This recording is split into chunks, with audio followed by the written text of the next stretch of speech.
Well, thank God it's Friday. Me, Mary Poppins, and the gentleman in blue matching with blue sandals and blue watch is Mr. What language are you going to speak to today? And go.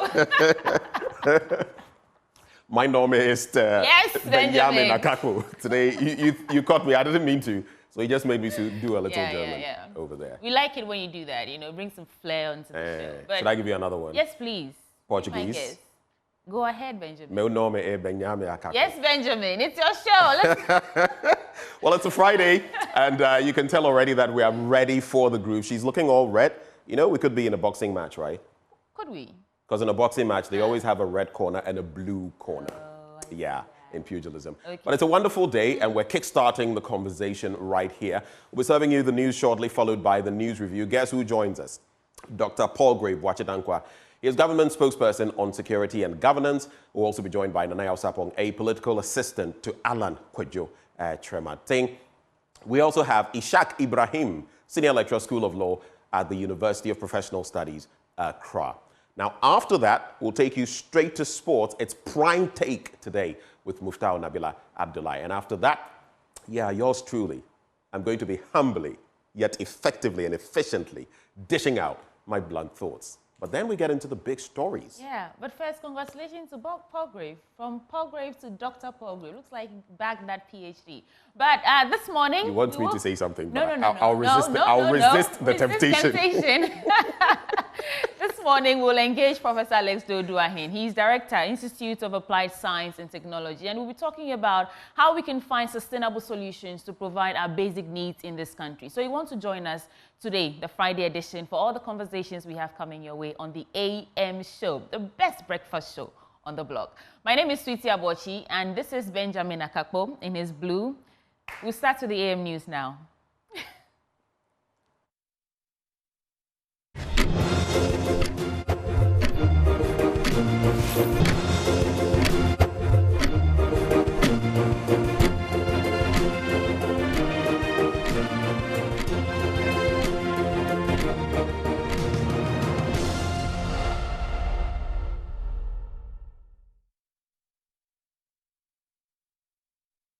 Welcome to the program. This is the first news bulletin on the Joy News channel. Details now.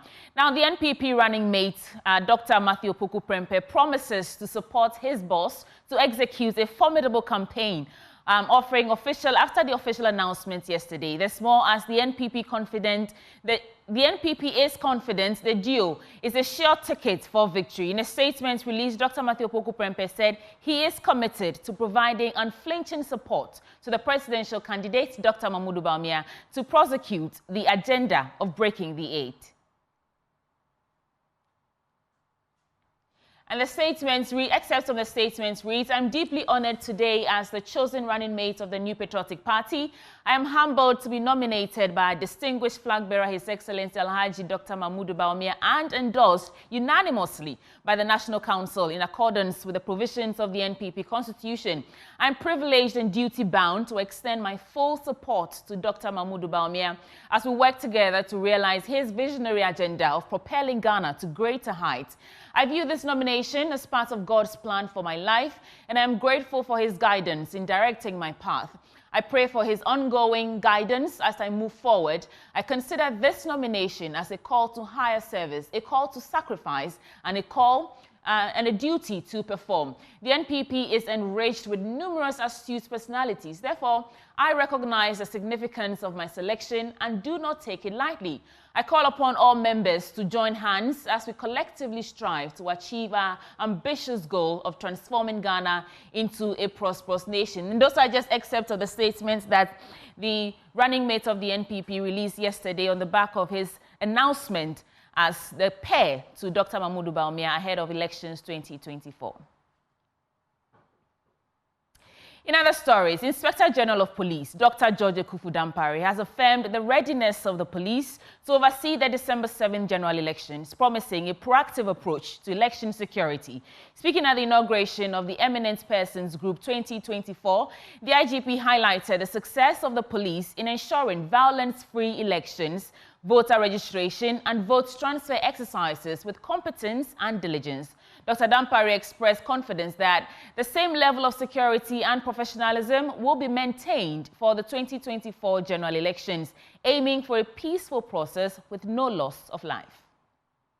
In recent years, the Christian Council of Ghana has consistently assembled a group of prominent religious leaders to engage key stakeholders in promoting peace before, during and after the elections. Inspector General of Police Dr. George Akufu Dampare expressed confidence that no lives would be lost in this year's elections. He assured Ghanaians that they could feel secure as the police enforce security measures appropriately, being tough when necessary and lenient when appropriate. We are ready. We're ready, and we've been ready for years, because we have institutionalized and mainstreamed election security for the first time in the history of this country, where elections, and that is a message we also want to send to the good people of this country, for them to be at peace with themselves, individually and collectively, and be assured that we are on top of the game. Where we need to act soft, we will act soft. Where we need to act tough, we will act tough. He also urged the new eminent persons not to only encourage and motivate the police, but to provide constructive criticism as needed. Have our back by encouraging us and motivating us, because the work we do is hard. And having our back, we are not asking for pampering beyond what is constructive. And we are asking that where you need to criticize us, both in private and in public, do so, because we feel that that is the best way to go. In his address, General Secretary of the Christian Council, Reverend Dr. Cyril Fayose, stated that the eminent persons group would tackle critical issues such as vote buying and the use of religious and ethnic affiliations to influence voters. As an eminent persons group, we vehemently must condemn the use of money to buy votes during both intra and inter-party elections, as it is unethical and undermines the freedom and justice we seek in our nation. The second critical issue is the use of religious or ethnic affiliations to influence voters. The eminent persons group must confront attempts to inflame religious or ethnic passions, leading to chaos in the society. Deputy Chair of the Electoral Commission, Dr. Eric Bosman-Asari, declared that the EC is fully prepared to conduct this year's elections. He assured that the Commission would ensure a peaceful election by strictly adhering to rules and regulations throughout the electoral process. He then provided a detailed breakdown of activities leading up to the elections. As far as the Electoral Commission is concerned, the institution is fully ready for the 2024 elections. We also work with the political parties. The political parties will send their agents throughout the entire exercise. And whilst printing the ballot, they are required to be there from the beginning to the end. Nothing is done without the political parties. Before December 7, we will have the special voting on December 2nd. Then after 5 days later, we have the elections on December 7th. Fraternal messages were given by stakeholders present, committing to their roles in ensuring peace prevails, dedicated to preventing conflicts before, during, and after the elections.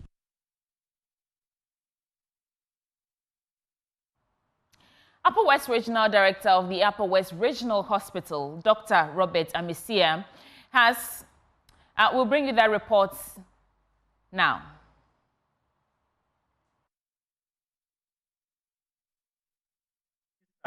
Stephen Yakubu's maiden visit to the Upper West Regional Hospital is to acquaint himself with the operations of the facility, see the challenges they are facing with a view to help fix them. It was conducted around the 226-bed hospital by orthopedic surgeon and medical director, Dr. Robert Amesia. The first time the region is getting a mammogram is when this hospital was put up. So we cannot afford the mammogram not to be working. Intensive care unit, ICU, it is only in this hospital in the region that when you are critically ill there are facilities like ventilators and CPAP to keep you alive. And it showed during the COVID era that if this hospital wasn't there, it would have been very difficult for this region had it not been this hospital, because as if the hospital was planned to take up the COVID challenge. The state-of-the-art Upper Osei Hospital started operations in January 9, 2020, almost 5 months after it was commissioned by President Akufo-Addo. Mind you, this is a hospital that was supposed to start operations attending to only outpatients without seed capital and with a couple of rickety vehicles for its transportation needs. Due to the ingenuity of the management of the hospital, however, they have been able to meander their way out, leaving them shy of the transportation challenges. The current Minister for Health, who used to be the CEO for National Insurance Authority, visited us, and we cried that at least having 1 or 2 vehicles for a big hospital like this is not too much, especially 4 years. We've had to rely on the Regional Health Directorate, and they have so many public health programs. When you need a vehicle from there to do something, they are either in Tumu or in Nandom or in Wechau doing one thing or the other. And as a father of the region, we also need your support, especially in the areas of the vehicles. We don't need V8 Land Cruisers, we just need pickup vehicles, so that if we have to pick our medications and other things. Officers travel in public transports, they get broken down on the road, and I think it is not helping. Another operational challenge the hospital used to face was the huge monthly electricity bills, which forced VRA NEDCO to one time disconnect power supply to the facility. The hospital, upon its completion, was not energy efficient. Every scintilla of space at the hospital, including the verandas and corridors, were fixed with centralized air conditioners. The status quo for now has been changed, and the monthly bills of power reduced by 62%, according to Dr. Robert Amesia. Our hospital was consuming 1.2 million cedis a month. And if you look at the bulbs here, we have had to change the tubes to energy-saving bulbs in the whole hospital. Areas where doors are always opened were air-conditioned. We had to ensure that fans were put there. So we managed to reduce our energy consumption from 1.2 million a month to around 500,000. And it should have been around 300,000, but for the taxes, it's around 500. So we've been able to, by re-engineering, reduce our energy consumption by 62%. The issue of erratic power supply to the hospital still remains an albatross hanging on their necks, which sometimes destroyed their equipment. Dr. Robert Amesia is suggesting for a dedicated power line for the hospital to save their equipment. The load of the hospital is so high that we can't even be added to the main town here. So we are on the Nadole, Laura, Jaffa, Nandom line. And that line is said that even when wind blows small, it power fluctuates. So I don't know, is it not possible to go back to that discussion? Or if all your ventilators in the region are in this hospital, the only CT scan of the region is in this hospital, the only mammogram in the region is in this hospital, the only ventilators for pediatrics and CPAPs are in this hospital. Is it not good enough to protect those equipment? And I think we might have to go back to that discussion of the dedicated power line, not for enjoyment, but for protection of the equipment. Our Power Soldier Minister, Stephen Yakubu, having had a whistle stop in all wards, departments, and officers at the hospital, climaxed his visit with a meeting with staff of the hospital. He assured them of the support of the Upper Osei Coordinating Council in helping to resolve their challenges. For me, as a regional minister, what I will do is to fight for you, is to help you to maintain what you already have in terms of logistics, in terms of any problems. I've met medical director and administrator, and they have informed me the things that the hospital really needs. I am going to fight for that. I'm going to see what I can do as a minister, because no one knows when we need your services. Reporting for Dre News, Rafik Salam. Wow. Apologies for that hitch. It was a technical hitch, but the report we brought to you was from the Upper West region, and the regional director of the regional hospital was disclosing that the hospital has been able to reduce the electricity intake by 62%. Now, in other stories, the Ghana Health Service is urging the eligible population in the country to get vaccinated for COVID-19 for the virus to be completely stamped out. According to the Ghana Health Service, many people are yet to be vaccinated, and this poses a serious risk or health risk to the population. Addressing a news conference in Cape Coast, Deputy Director of Public Health in the Central Region, Dr. Jojo Kobina, urged residents to take advantage of the vaccination drive being embarked upon by the Ghana Health Service. COVID-19 is still with us, and as a region, we still have about 31% of eligible people who have not taken any of the vaccines. And our target is that we are trying to ensure that at least a minimum of 70% people, eligible people, get vaccinated. So our drive today is to inform as many people as possible for them to come for the vaccination. And that the vaccination is happening from the 3rd of July to 7th of July. And the eligible people are people from 18 years and above. It is happening in all the 22 districts in the Central Region. And that we are coming to all the churches, mosques, marketplaces, schools, clinics, hospitals, and any like lorry stations and the rest. So we should endeavor to meet our vaccination teams at these places to take their vaccine.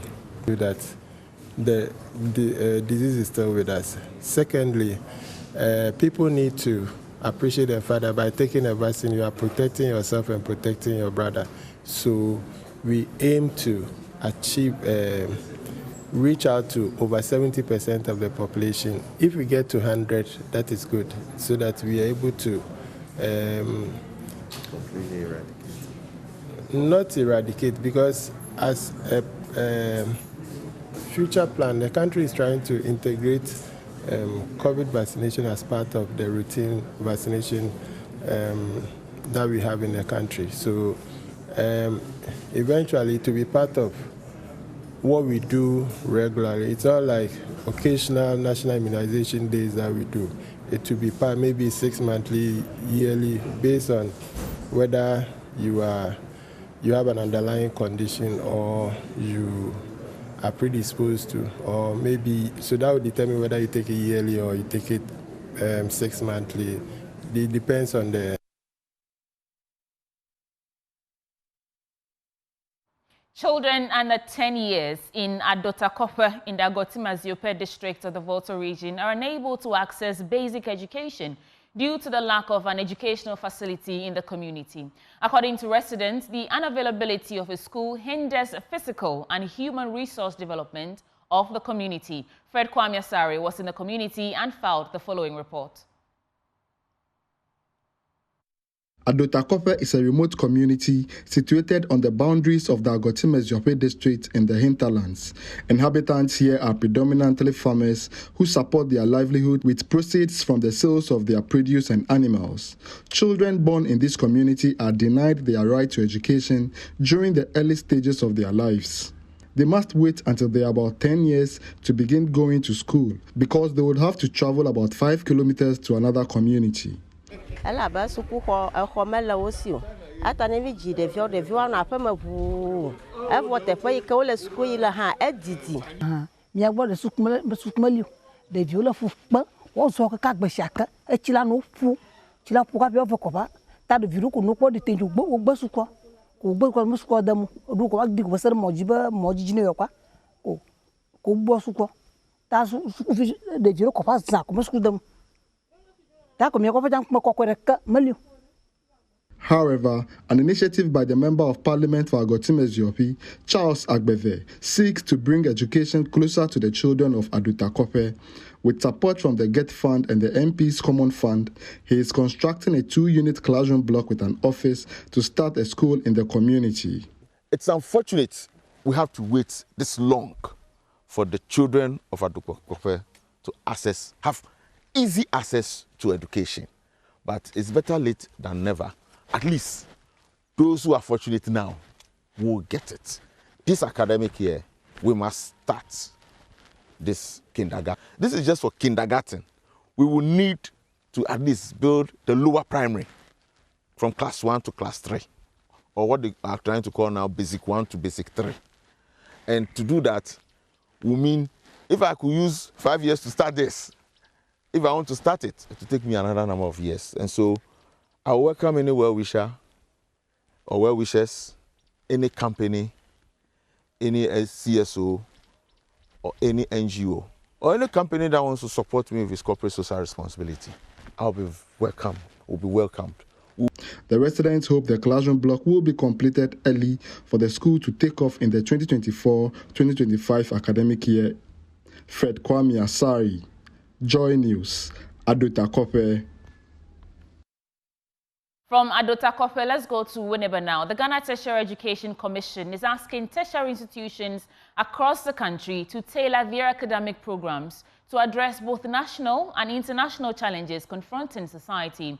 Director General of the Ghana Tertiary Education Commission, Professor Ahmed Jinapor Abdullahi, says the university programs must help to push for solutions as illegal mining affecting the country's water sources, youth unemployment, and indiscipline have become an albatross on the neck of the country. He was speaking at the University of Education, Winneba's School of Education and Lifelong Learning Leadership Program. There's more in this report. Education and lifelong learning at the University of Education, Winneba, in their effort to improving learning outcomes, has laid emphasis on leadership.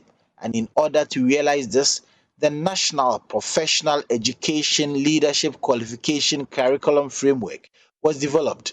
Speaking at the launch of the Professional Education Leadership Program at the university, Director General of the Ghana Tertiary Education Commission, Professor Ahmed Jinapor, called on the universities to fashion up programs aimed at resolving the myriad of challenges confronting the Ghanaian society. How our educational architecture, especially the tertiary educational framework, is able to prepare and position our graduates to confront such challenges, for me, is the bane of transformative education. Today, Ghana is bedeviled with high level of indiscipline, incessant road traffic nuisance, illegal mining being an affront to potable drinking water, incurable corruption perception, and albatross youth unemployment. The list goes on and on. How prepared are our universities in preparing its students to deal with these challenges and many others? This, I believe, is what the Professional Educational Leadership Program is interested in. For us as a commission, we will continue to work towards the attainment of our vision of ensuring equitable access to relevant, and I must say, relevant with emphasis, world-class tertiary education. The policies that we formulate, as well as the accreditation environment that we manage, aim at providing the enabling platform for the advancement of transformative education by our clientele. Launching the program, the Dean of the School of Education and Lifelong Learning at the university, Professor Hene Kusi, indicated how the school intends to improve educational outcomes through leadership. I'm glad to announce or inform you that out of the 7 institutions mandated to develop the programs, EW, our prestigious institution, is one of the 2 institutions to have their programs approved and accredited by GTEC in November 2023. So we've been given the approval to train aspiring and practicing leaders for our educational institutions. The Director of General Administration at the Ghana Education Service, who represented the Director General of the Ghana Education Service, Justina Jagba, applauded the school and the university for the vision in instituting programs geared towards improving educational outcomes. The Ghana Education Service has a great history and relationship with the University of Education, Winneba, and we are pleased that the PELP you are launching today aligns with our current programs and interventions. We at the Ghana Education Service believe that teachers play a crucial role in transforming the education system and bringing about effective learning outcomes.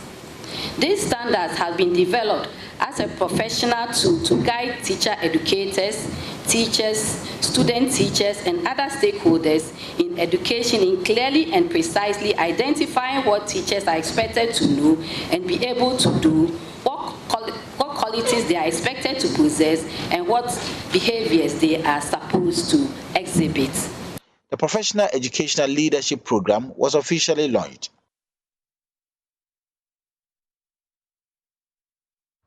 Business Update is up next with Benjamin Akakbo.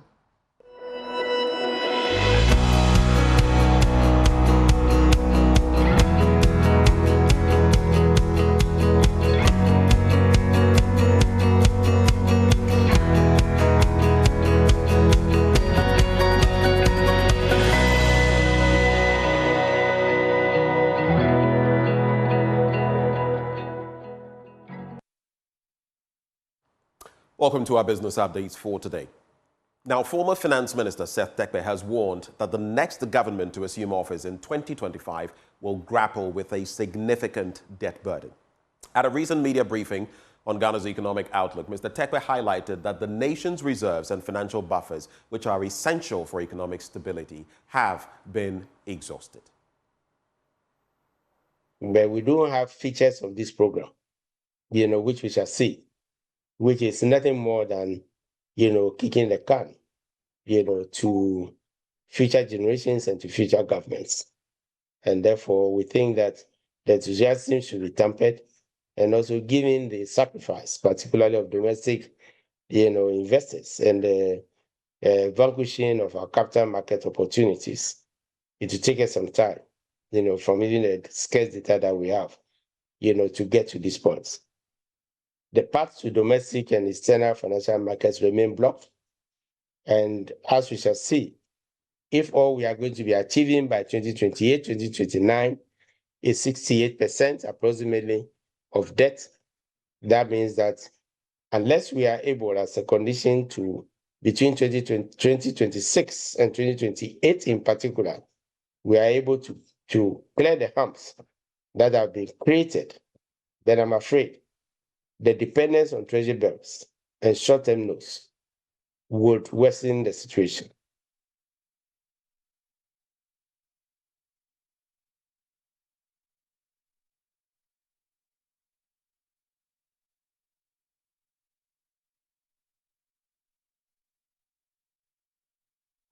And that's it for our business update for today. Handing over to the red corner, Sweetie Abachi.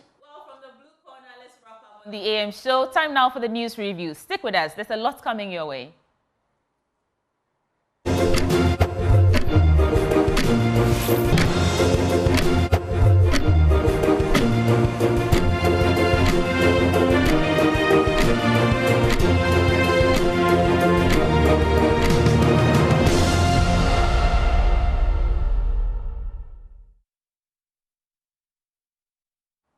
It's the AM show. Welcome back. Time now for the news review. And right before we get into it, Endpoint Homeopathic Clinic helps us bring you this segment every weekday.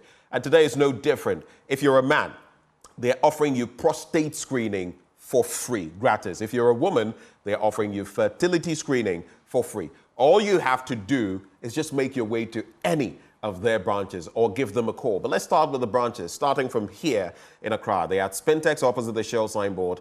Then there's Kumasi Kronomo Abwe here behind the Angel Educational Complex, Takra de Anaji State, Tema Community 22, Tichiman Hanswa, and Esiama and Zema. If you'd like to call them, the numbers are 0244 867-068 or 0274-234-321. Endpoint Homeopathic Clinic, the end to chronic disease. But just the start of the news review, and we have joining the conversation, he's a known face here, Dr. Palgrave Boakye. He's government spokesperson on governance and security. He joins the conversation.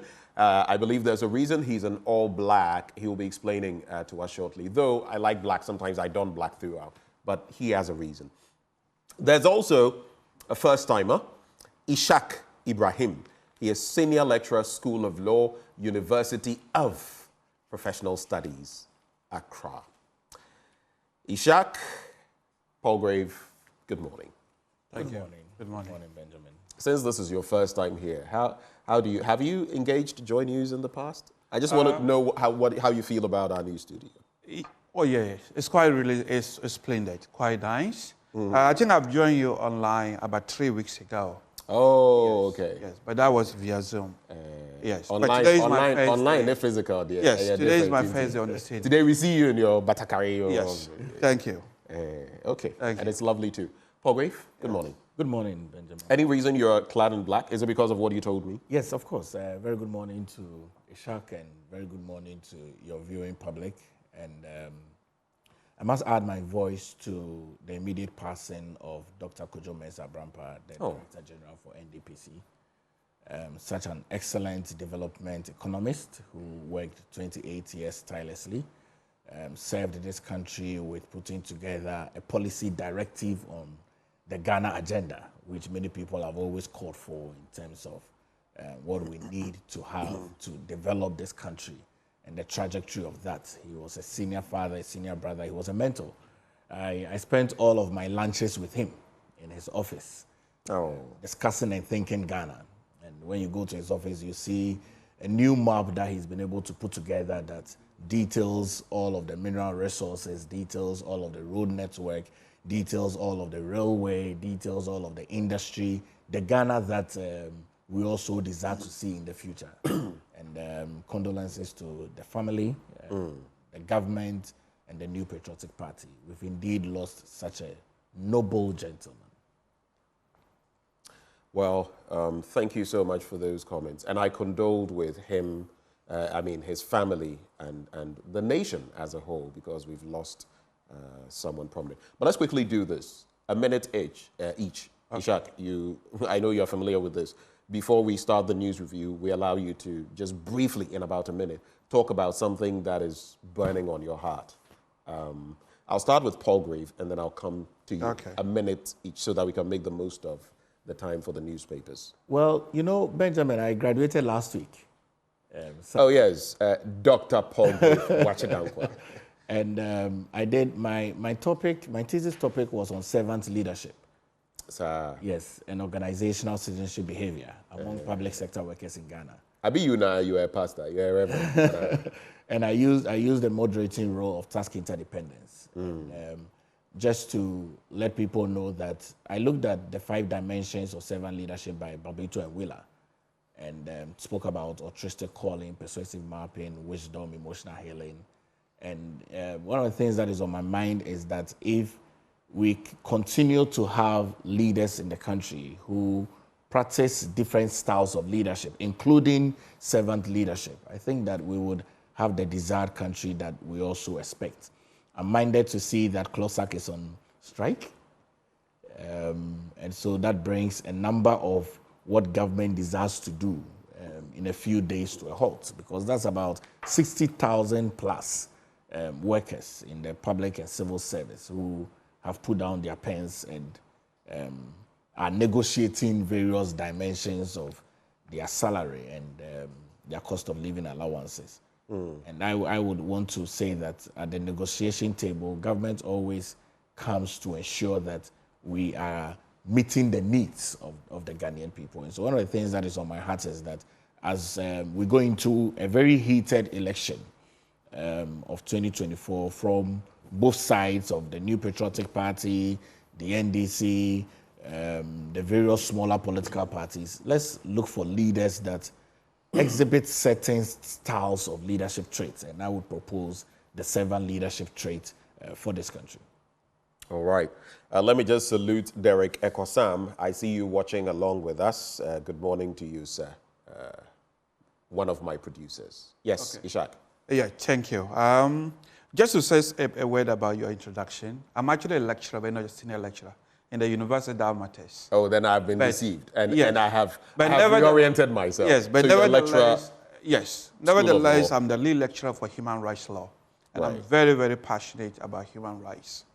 And right now, we are running a clinic at the University of Professional Studies Law School. We call it the Legal Clinic. Our focus in particular is on prisoners' rights. We've realized that there are a number of individuals in prison actually on remand, not actually convicted. So our legal clinic focus and all my energies as a human rights law lecturer is focused on visiting prisons. And we've gone to Sawan prison a number of times with colleagues and other barristers who have volunteered to help us address some of those particular issues. And as you say, something we're passionate about, human rights.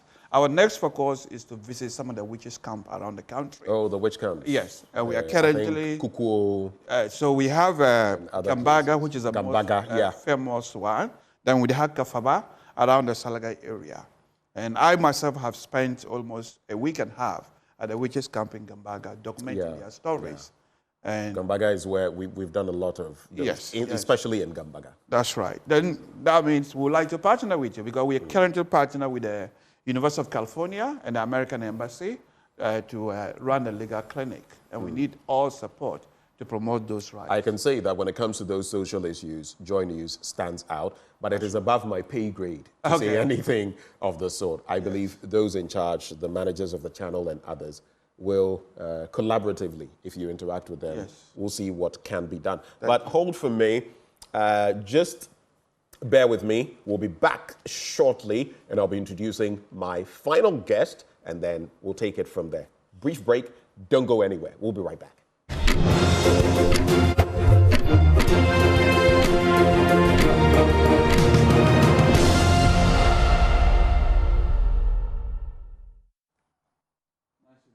Well, thank you for staying with us. Welcome back on the news review right here on the AM show. I'm now going to introduce to you my last guest as we get into the rest of the show. And he is in the person of Nanaya Sapong, political assistant to Alan Kwadwo Tremating. Nanaya, okay.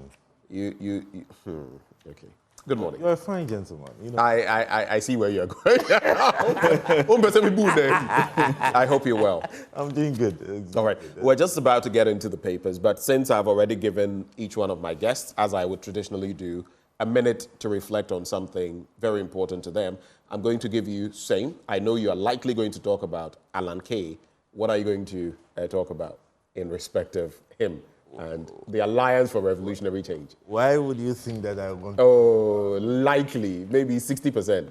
Of course, I mean, if you're talking anything transformational, if you're talking anything economic, definitely it would have to go from the desk of Alan Kwadwo Tremating. But what I would want to talk about today, indirectly, has to do with the striking action of Klotsak. Right. I think that it's affected business. Has affected every single aspect of our economy. Ministries agencies departments. And I think that the government ought to listen to the people and come back to the round table with them. Is lost of trust. So when you say, and I know I should just let you flow on this, but I have to, when you say listen to the people, I mean, Alan Kwadwo Tremating was Minister for Trade. And industry at a point. These things happened. He wasn't Minister for Employment and Labor Relations. He wasn't I know. Minister for Finance. Oh, okay. This strictly has to do with labor, employment, and finance. Alan did his utmost best. Everything that came onto his desk, he did push.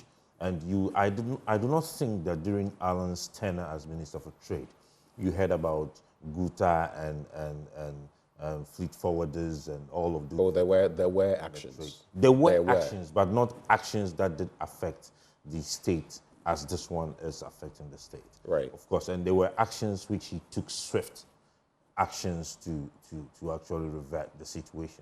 And this had to do strictly with policy implementations. And of course, we acted swiftly and they were back on track. But this one, it's like Closac is literally being ignored. Nobody's even talking about it.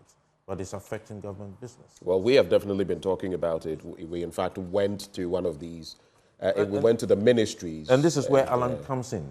He's got policies and a framework in his great transformational plan that seems to be able to deal with these economic hardships. This purely boils down to economic hardship. The people are suffering. Ghanaians are suffering. Closac is suffering. And if the fundamentals are weak, some of these actions will expose you. It appears this morning you came for the flag bearer of the NPP because Ghanaians are suffering and all of that. You know, it reminds you of something. Nurses are suffering. Teachers are suffering. And then you end with, if the fundamentals are weak. These are sound bites that we will never forget in our political and economical history of this nation. We will never forget it. All right. Are you not suffering? Oh, brother, they ain't in a baby. I remember when it was COVID and the president was like, oh, we are in this together, let's tighten our belts. I was wondering which belt that was because it appears... He uses suspenders. You have a point. You have a point. I think I've noticed a few of them using suspenders. So it doesn't affect them. You use a belt and you're tightening. But the one who has suspenders... That's an interesting one. Palgrave. I have to start monitoring you because I think I may have... Have I ever seen you in suspenders? I wear suspenders. Yes, because my mind is... I remember this day you were in a white shirt and so... But I also wear belts. You have a belt on today? I have a belt on today. It's near Ishak. Do you have a belt on? Yes. Now on the I use belts. I did it. I have a belt. And then the Apple belt. Okay, so I'll start the papers with you, Palgrave. What do you have? So I have the custodian. 2024 battle lines drawn is Baumia Napo versus Mahama Jain, using mobile money to buy and sell across Africa, a fast track to economic integration, Gabi Asari Otre Darkon. I just like to read the headlines. Zoom Lion. So we do the headlines first, then you can pick one or two. Zoom Lion donates modern equipment for Homo War Cleanup Initiative. Ministry of Finance, UG, dialogue to strengthen Ghana's economy. GES Ghana Education Service introduces self-placement system for 12,720 new teachers. ESLA tours girls in ICT training centers. Accra faces massive congestion by 2030. That is the GSS. Clean energy transition must benefit resource-producing countries, Abu Janapur. And then I see that Ben Epstein's sister is going to be laid to rest. Yes. That's true. Over this weekend, Ms. Joanne Epstein. We condole with Mr. Ben Epstein. And then Ghana's education system, progress and challenges and the perils over speeding in Ghana, a call for road safety. And I see Kwabena here distributing music through streaming is better than CDs and cassettes. I mean, you recall those years when there were CDs and cassettes. And you used to wind it and wind it and wind it. And then my last story for me will be the interesting bit though, now Etia got on. Yeah. And the antics of bringing it out and sometimes using a little tape to get it on. Very much. Weaving a legacy, a story of born-raised Kente weavers. And so I think... that's an interesting one, I think. At the end, you should at least get into. Maybe I can actually even start with that. All right. In a small town of Bonray, nestled in the heart of Ghana's Asante region, a centuries-old tradition is alive and striving. For generations, the skilled weavers of Bonray have been crafting the iconic Kente cloth, a vibrant and intricate textile that tells the story of Ghana's rich cultural heritage. With every trend and pattern, the weavers of Bonray are keeping alive a legacy that has been passed down from their ancestors. As the world around them changes, can this ancient tradition survive? Meet the Kente weavers of Bonray and discover the beauty, significance, and resilience of this beloved Ghanaian craft. And I mean, this is impressive.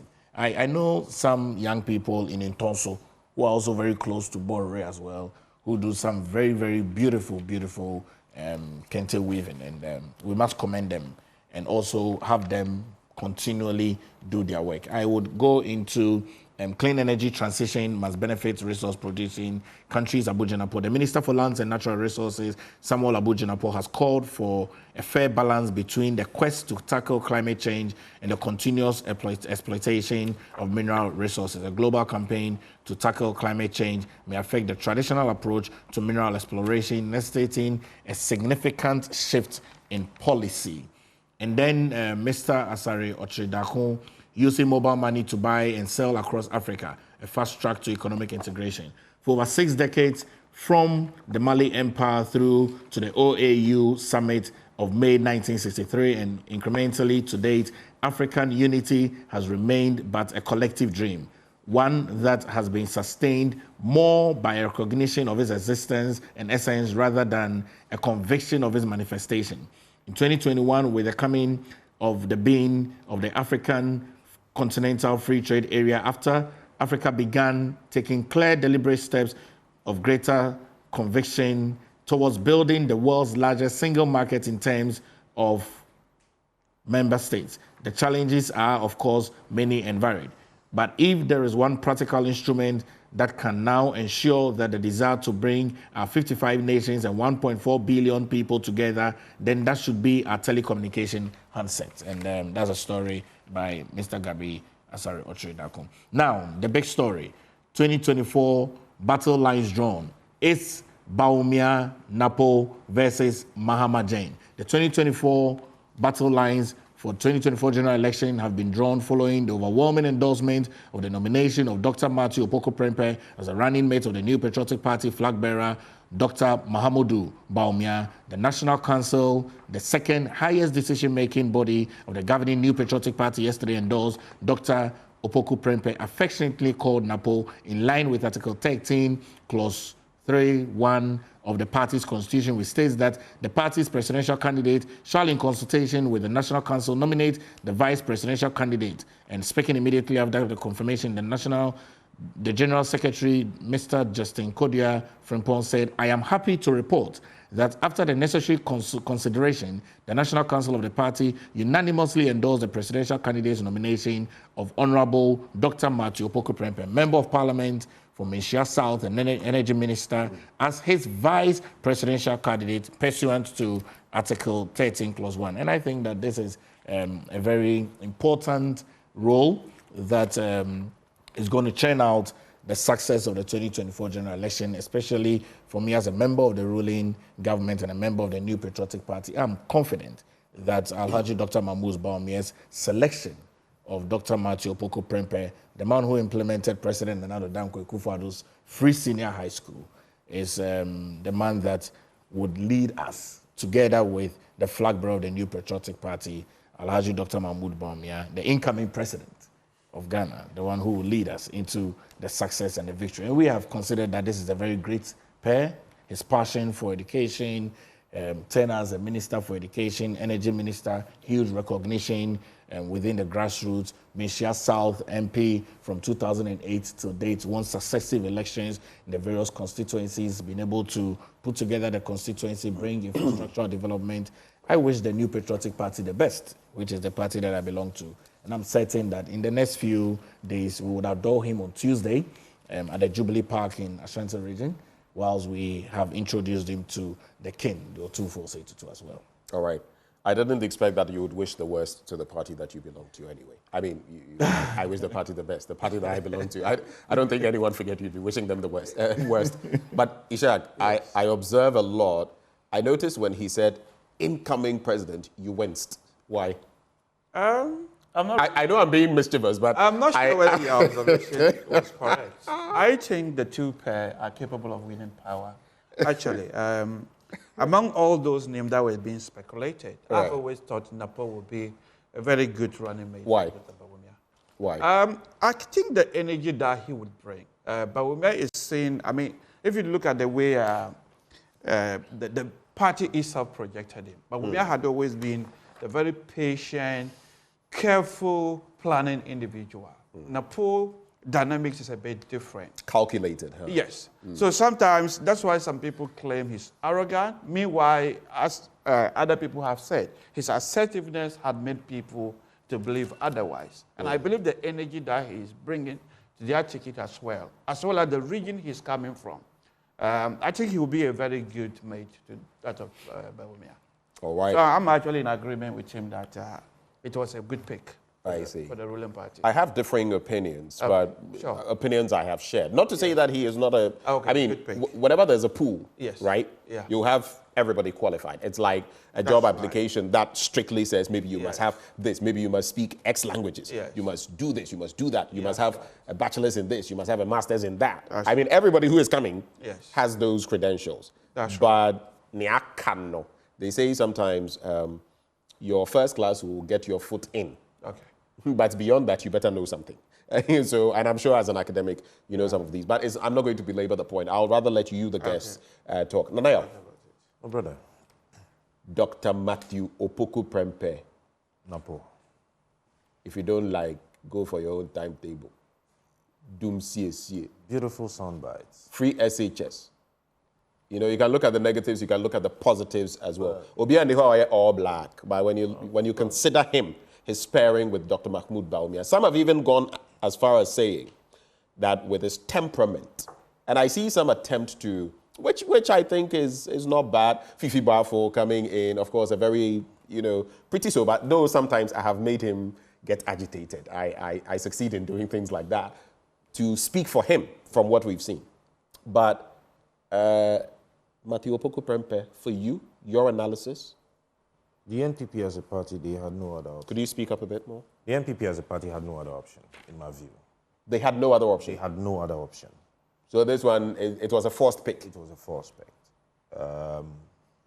Looking at the other... But how do you mean? A forced pick how? Looking at the other personalities that were lined up as compared to Napo. Professor Onyina, the Vice Chancellor of KNUST, Natoshi, the Chief of Staff, Remor Pare. The first two, they couldn't pair them with Bawumia because they both do not have any political mileage. You mean, so I am reliably informed that there were some discussions on the professor, the Vice Chancellor at KNUST, for example, and that people even spoke to her. She had her own strengths she was bringing on board. Right. All right, but pairing any of the two you had mentioned with Alhaji Bawumia, I mean, this was not going to put any weight on the ticket. In any case, Napo, in my view, this current 2024 elections that we're going, it's adding no value to the ticket of Alhaji. Danayo, you're saying Napo is adding no value to the ticket? The value is the same. The two of them, practically. They are of the same value. But how do you explain that? Napo is very different. He's been through Parliament. He served as Minister, Education, Energy. Dr. Mahmoud Bawumia came in as the economic whiskey. I don't want to go there. And he has his own. We are going into 2024 elections looking out for a ticket that has credibility.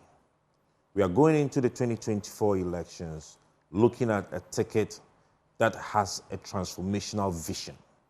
We are going into the 2024 elections looking at a ticket that can be trusted. We are going into 2024 a ticket that can be trusted. Wow. Looking at a ticket that is accountable to the people of Ghanaians. You understand?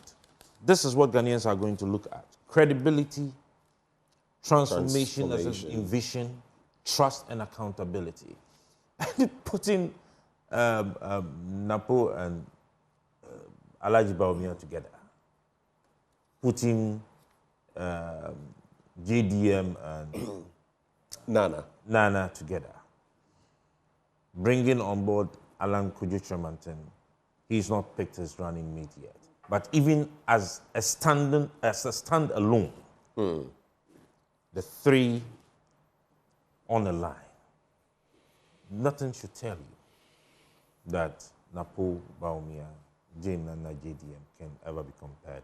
In other words, Alan standing alone towers over Mahama Jane and Bawumia Napo. We can I see. Elaborate these points. And that is why I've tabled them.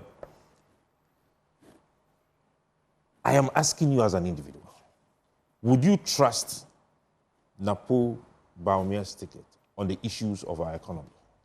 my trust or otherwise will be expressed in election 2024. And so many Ghanaians will not believe Dr. Bawumia when he comes to talk about the dollar. And I wonder if they will trust Napo when it comes to talk about energy. And when we are talking about a transformational agenda for Ghana, moving Ghana from its current state into a state where there will be an industrial transformation, you can do that without talking about energy. All right. Ghanaians will not trust Napo when it comes to talk about issues on our education and teachers' welfare. So let's when we are talking about the tickets, we should look beyond the person's individual political, achievement in his constituency and within his party when his party members, as you said, Doug will not come and sit here and say anything negative about his party. He will definitely praise his party. But we are talking about the over 17, 18 million electorates out there, the over 30-something million Ghanaians who are looking up to us to take a decision in December, come December 2024. A decision that would affect them generationally. The debts Ghana is into today is not going to be solved or dealt with in the next 4 years. If you understand me very well. This is a generational debt that we are in. I'm going to pay, you're going to pay, your children are going to pay, your children's children are going to pay. Some analysts say north of 2050 will still be. I mean, in fact, when we are celebrating Ghana at 100 in 2057, and you think if we don't get our act together, and you think we'll Ghanaians will be willing to put the economy back into their hands? No. Okay. We will not want to hear statements that would hit our ego. Let me ask you a very quick question. I mean, we've dwelled enough on this. If you took out Alan Chemating, between the two pairings, the two offerings, which would you trust more? Alan Chemating. If you took out Alan Chemating from the three? I can take him out. I'll trust myself then. I can take him out. All right. Let's get into your stack of papers, and then we'll come to Ishak. So I have the... You have the New Finder. New Finder. Oh, okay, I didn't see that one. The New Finder. Dr. Prempeh pledges service leadership, rallies all NPP members to come on board. Police ready for December polls, Dr. Dampare. Musicians must unite to ensure fair pay for their work. This is long overdue. I mean, they have Ghana Purchasing Managers Index dips, but business confidence strong. K.T. Hammond. NDC opposed to appointments to superior courts. I would want us to look at the story of the musicians. I think that is an industry that we all have to look at. There's so much money in there, so much opportunities.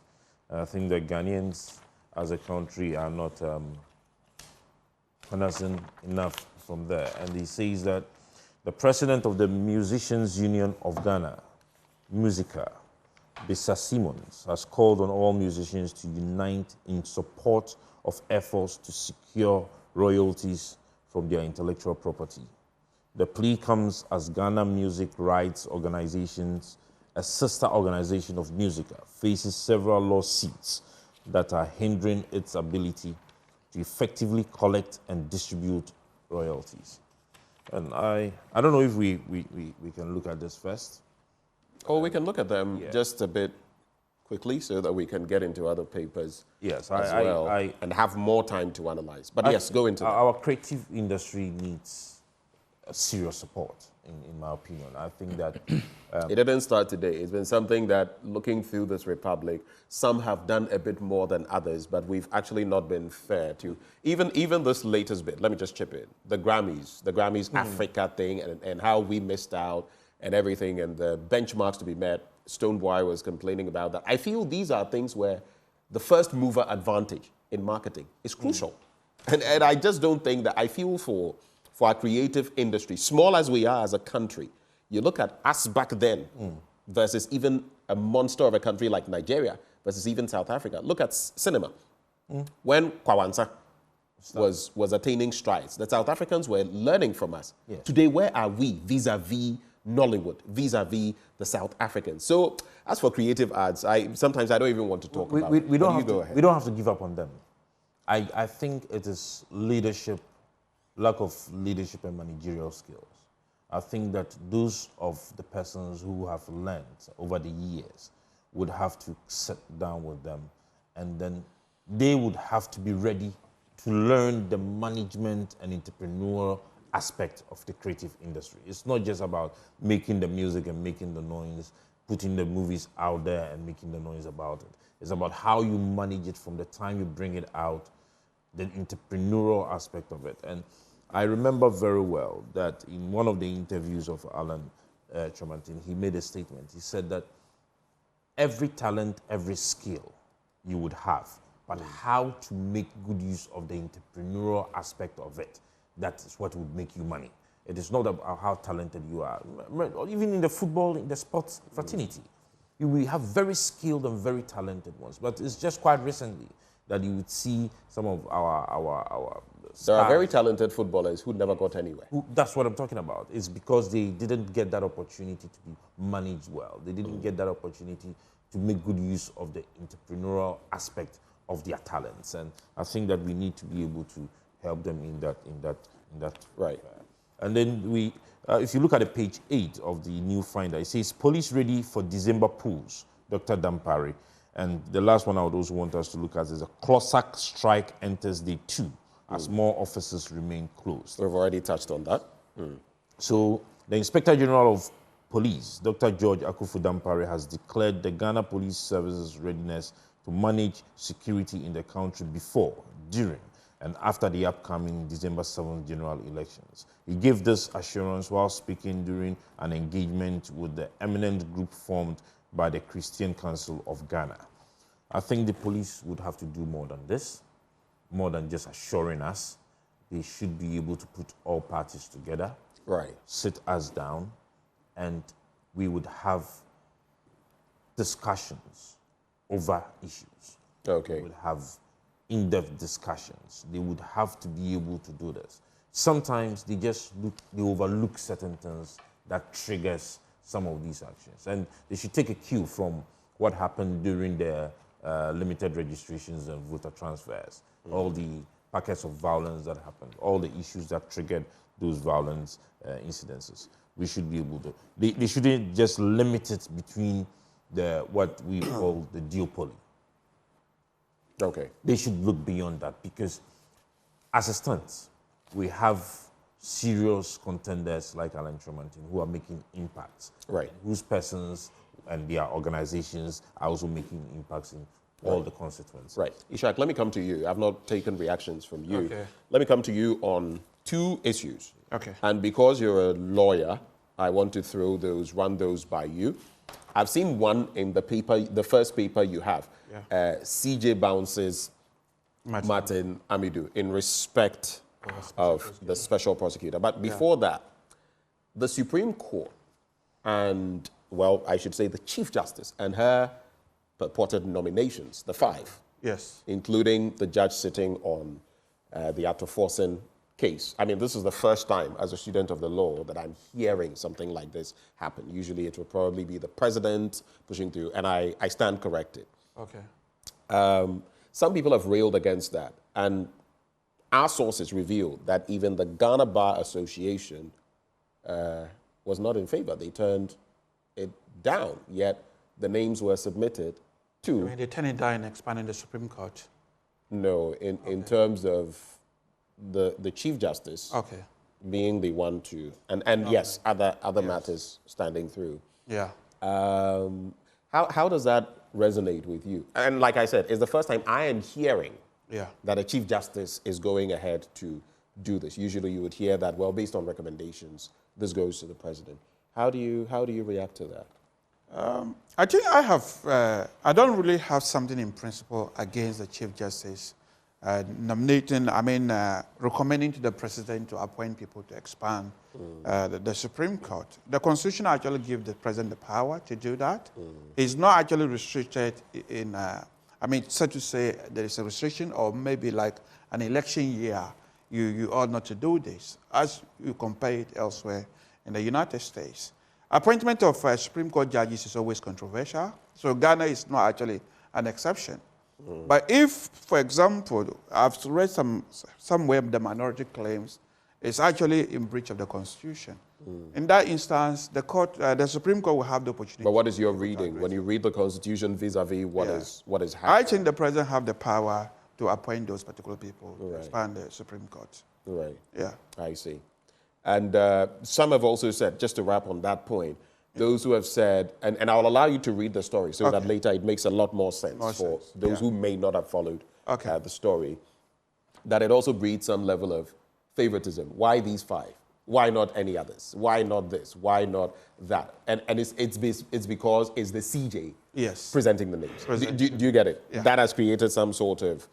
do you find it problematic? I don't have enough information to see whether picking the 5 is quite a problem. As you already mentioned earlier discussing, there are always bears among equals. Right. So there can be 15, 20 in the Court of Appeal. And if the Chief Judge in her wisdom is picking this particular 5, unless there is something specific somebody is alleging, but just saying choosing this 5 would breach something, I don't really say it. Okay. They should allege something specific. But if there are 10, somebody have a discretion to choose. If they choose 5, I don't think we can really question that discretion, unless something specific. And I've listened to the AG talk about, yes, we need more of these judges, but yes, can they be skewed? Yes, they can. You remember Justice Bafuboni right before. But interestingly, even in that court petition, Bafuboni was one of those on the other end, which some people railed against. But let's quickly do this. Let's get into your stack of... Gentlemen, we have about 10 minutes. Yeah. Let's maximize the time we have. So I'll let you read the headlines. Pick 1 or 2 major stories. Yes. I hope you pick the I CJ think the one bouncing really interested me, is a CJ bounces. But give us the rest of the stories before you... The CJ bounces... Daily Guide, right? The Daily Guide. The CJ bounces Martin Amidu over the Special Prosecutor. NPP OK's Napo for running mate. Government secures $100 million for cocoa farms rehabilitation. And Ghana biggest CEOs 9 to promote climate action. All right. And that's a major. So you can go into the CJ bouncing. Okay, so the CJ bouncing.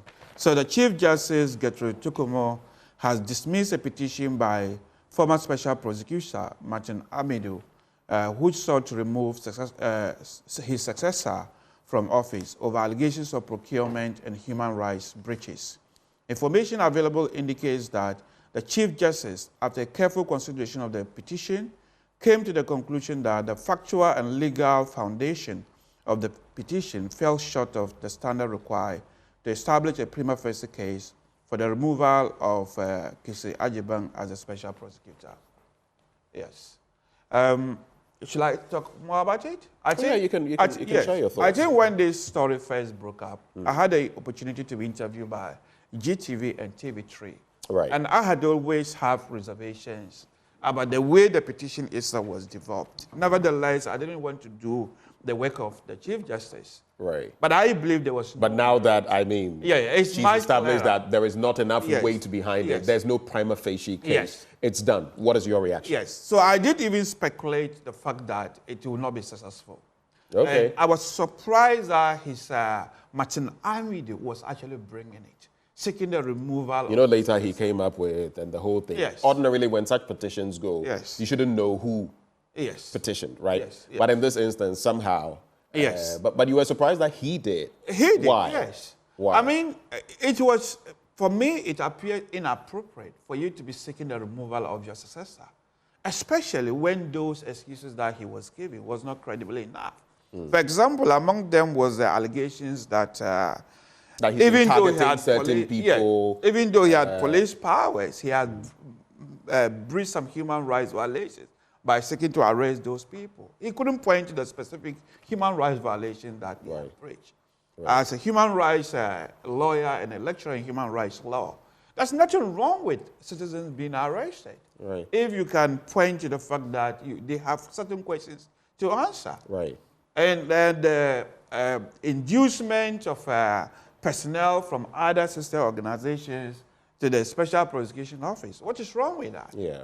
I mean, even in there's nothing wrong with attracting He even spoke about his relationship with some judges and is coming out at a point to say that it appears some of them are against the office and all the of press that. conference he held. And he is justified if he feels That's right. And if you look elsewhere, people, I mean, look at Ken Starr investigation of Bill Clinton.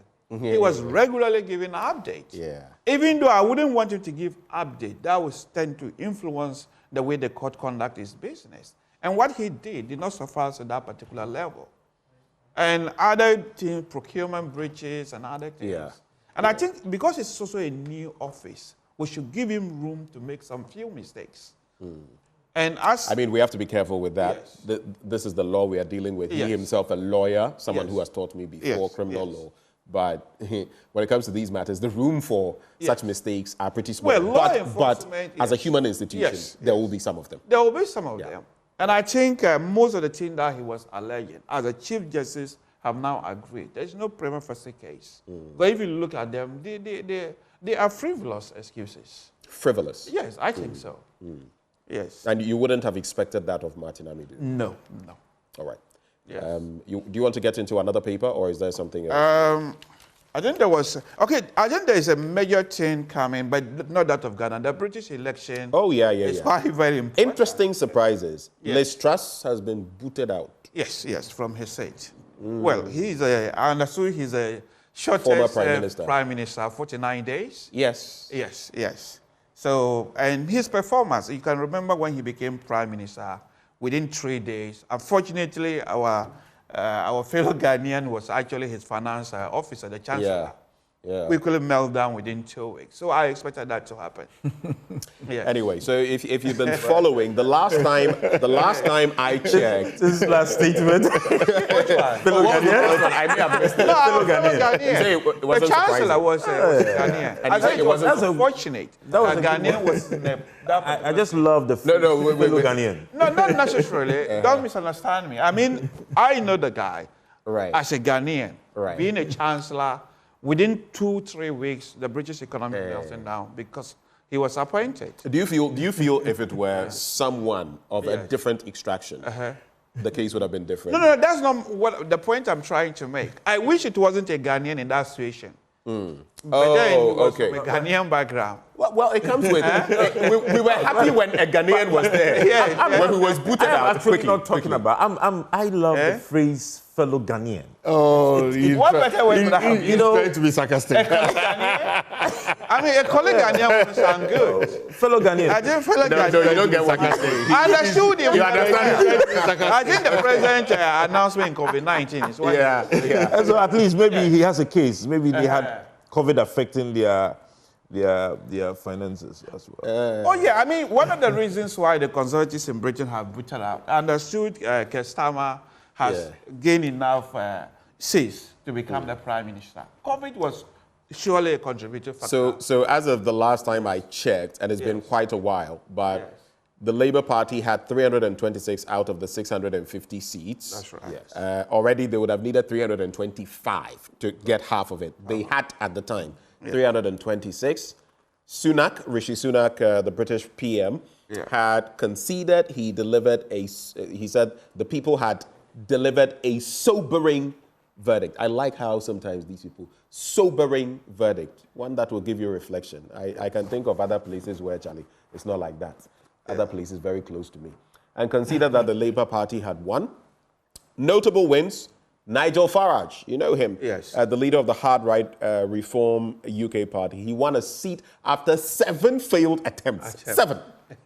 Chai, this guy has a lot. And then Jeremy Corbyn, we've seen him on the other side, who led the Labour Party into the general elections of 2017 and 2019, has held on to his seat in North London. So these are some of the Did he go as independent or he actually went on behalf of Labour? I think he's held on to his seat in North London. I think he's still with Labour. Okay. Is he not? Apparently he was suspended. Because of I don't know of that. Allegations. I don't know of that because, but of course we could check. Yes. But definitely in 2017 and 2019, he was on the ticket. Yes, he was. In fact, he was Labour leader at some point. Yes, he was. Yes, yes. There is a wind of surprises that is blowing all over. Yeah. So Ghana is not an exception when that wind of surprise is blowing.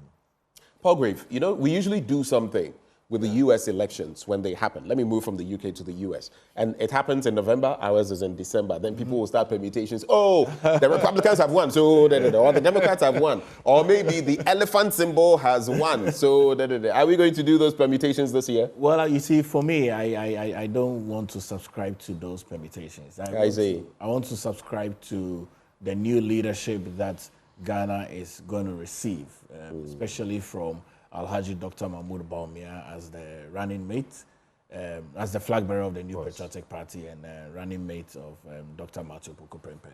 I want to see that the Ghanaians will surprise the Ghanaian people by retaining the New Patriotic Party. Okay, that's fine. Because of time, we have to do this snip. Would you like to get into your next paper? My question for you, though, you don't have to answer this. I don't want you to answer it. Yeah. Dr. Bawumia, we've known him. What's new?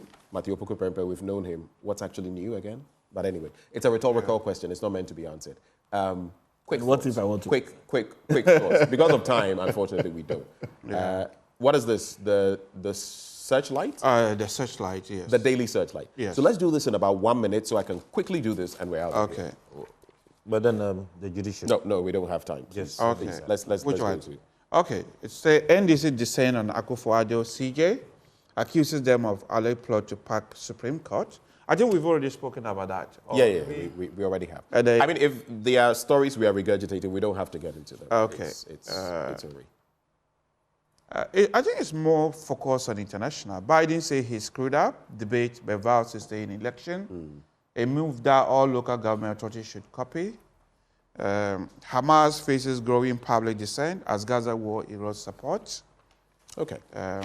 So I think that paper captures things that we've already done. I'll just quickly get into the daily graphic. I'll not do stories we've already done because we've done it. We've spoken about it a lot. Yeah. Amend Bank of Ghana Act. IEA says so. Corruption, filthy, despicable act of treachery. Ochehene asserts. I'll not do much reading. I think we know about some of these matters. Corruption has washe kaba. When you abembeng and on if you like come, they say as the former AG Auditor General will say, if you fight corruption, corruption will fight back. NPP NDC in close contest for Wenchi seat. That story on pages 16 and 17. And GES introduces self-posting module for colleges of education. I'm not going to read because of the passage of time, but just to add.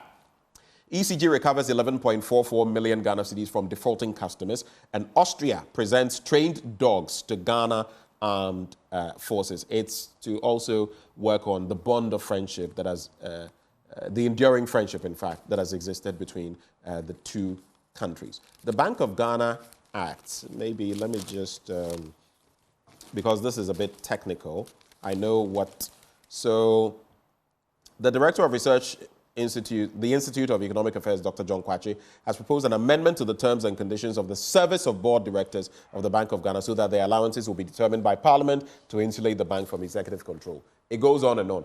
Final reflections, 30 seconds each out of here. Palgrave, I'll start with you. Well, I think that my final reflections are that it's an election year. Everyone should be discreet with their debates and conversations. The Ghanaian people will make the best of decisions as it relates to their future. Minimal insults, jabs can be allowed discreetly, but I think that the integrity of each of the candidates that have been presented is very important. All right. So, issues that are not of public interest should not be in the public domain for consumption. All right. For you, Nanayao. Yes. Please, very briefly, 30 seconds. Yes. I just want to touch on the Supreme Court judges' issue. And I think that movement for change, Alan, in his great transformational plan, is saying that he would introduce a legislation to cap the number of Supreme Court judges. Indeed, the Article 128, Clause 1 of the 1992 Constitution puts a minimum of 9 judges, apart from the Chief Justice, but then it does not also put a limit on the appointment of justices to the Supreme Court. You understand? So I believe that we should come to a point whereby there should be a cap on the number of appointments that are made. All right. You agree with Professor Enning, among others, that we should have a cap on some of these? I think it was rather age of the president. I'm correcting myself. Ishak, you have the final word. Yes, just to touch on the Supreme Court issue, I don't really agree with placing a limit on the Supreme Court. Because the nature of Ghana's Supreme Court is that so many cases tend to get there. If you look at Britain or elsewhere, you don't actually have automatic right to get to the Supreme Court. Right. Or when it was House of the Laws. And the workload, I've actually taken my students to the Supreme Court last year, almost 100 of them, to listen to the justice of the Supreme Court and to address them. Their workload is quite huge. And if you have a slim Supreme Court, that would not augur well for us, because a lot of citizens in Ghana have the right to appeal up to the Supreme Court, unlike elsewhere, where they can have slim Supreme Court, because many people are not allowed to get there. My final word is whether the election in Britain could have implications to Ghana, as you were trying to say. Maybe people usually analyze the United States election. Migration and all. Because I know people will be doing those analyses. Right. From my perspectives and having lived in Britain, I don't think it really have implications. Okay. Because the consultants have made a lot of terrible mistakes. Okay. Pulling Britain out of the European Union, refusing to shut down the borders when COVID-19 was hitting Britain. Okay. And elderly people were dying in their numbers. Well, So- I know both Conservative and Labour had their thinking divergent on Brexit, for example. So- that's right. But gentlemen, thank you so much for joining the conversation. Dr. Palgrave Boakye Dankwa, government spokesperson on security and governance, thank you for joining. We also had Nanaya Osapong, political assistant to Alan Kwejo Chemating, and then Ishak Ibrahim, senior lecturer at School of Law, University of Professional Studies, Accra. Thank you so much for joining us for breakfast. Thank you. Thank you. Well, as we veer into sports for Prime Take with Muftau Nabila Abdullah, Endpoint Homeopathic Clinic, ending with us. They're offering prostate screening for free if you're a man, fertility screening for free if you're a woman. Just make your way to any of their branches here in Accra at Spintex opposite the Shell signboard, Kumasi, Kronoma Bwehia behind the Angel Educational Complex, the Stakrade Anaji State, Tema Community 22, Tichiman Hanswa, and Esiama Enzima. You can reach them on 0244 867 068 or 0274 234 321. Endpoint Homeopathic Clinic, the end to chronic disease. Time now for Prime Take with Muftau Nabila Abdullah. Stay for that.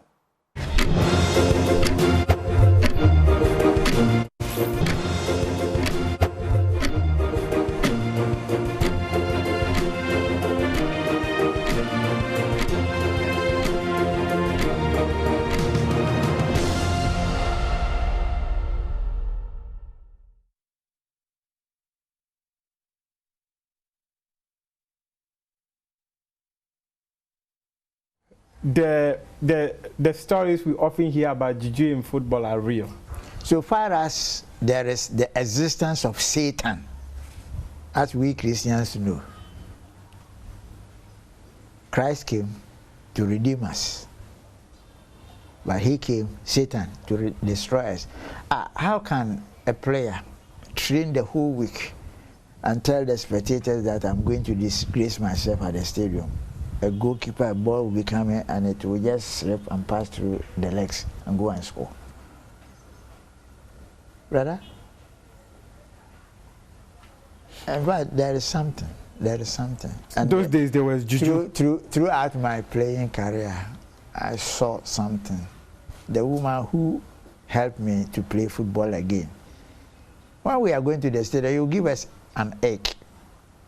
And the team we are going to play with, if you allow us, but we won't show it to you. When we come to the ceremony, then we make a round and just put the egg. When you allow us to put the egg down. In fact, throughout my stay in Kotoko, nobody beat us when the egg gets to the ground. And there was one day, Kotoko and Cornerstones. It has been rain small, so the park was slippery. And I was standing with Abukari. And I like Abukari and I love him. I saw somebody coming, and the way he was running towards us, I told Abu that it is because of us. Others were fighting, and he wanted to come and disturb us.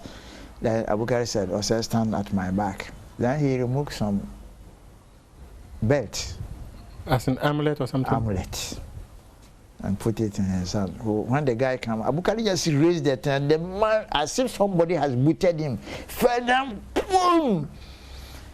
Abu couldn't speak the Tree language, so he said, and Tokwa one started cry, Aquano Africa. Abu say, as you, and Tokwa one started, Aquano Africa. It means we haven't started the fight. The fight, but he's already on the floor. He's already on the floor. Then I understood something. That during our days, when we had to play House of Kotoko, we contribute money for Abu to travel to Tamale. When you go to Tamale and come back, we know he has one goal against us. And I will also score. So during our time, the way we were troubling House of Oaks. I heard you swallowed calories. Hey, who told you?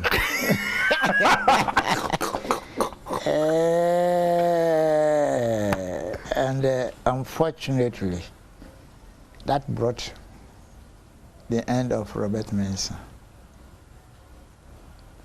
When we returned from Britain in 1968,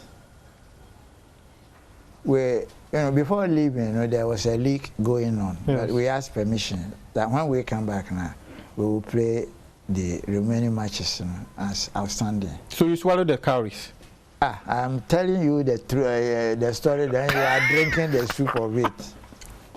So okay, let me hear the story. When we came back, we played Dwarfs our first match. They beat us 5-0 at Cape Coast.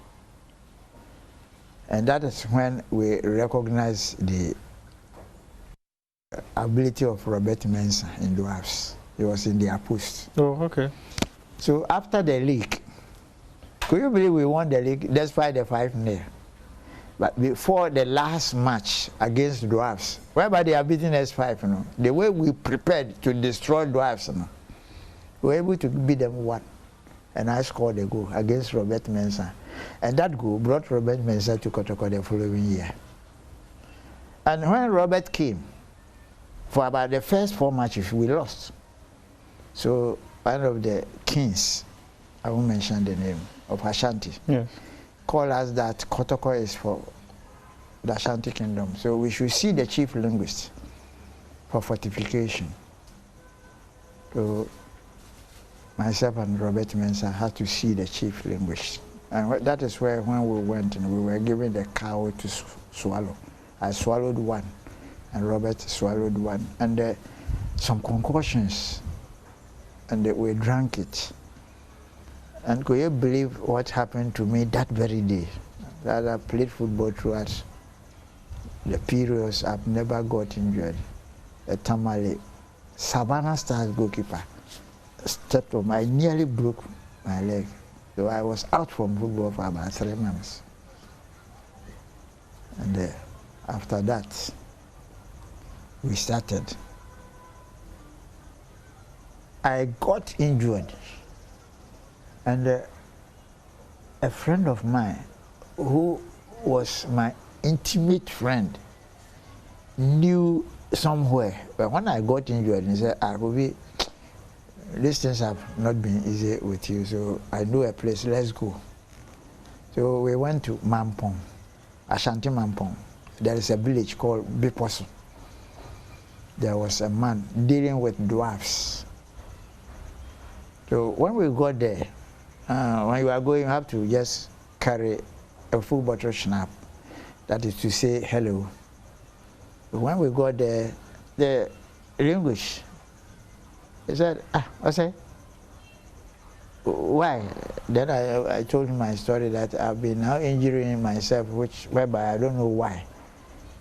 Then wait, there's a small room we were in, and the calico, white, where the dwarfs, when they come, those who are seeking for help. So I was with the fetish priestess called Kofi.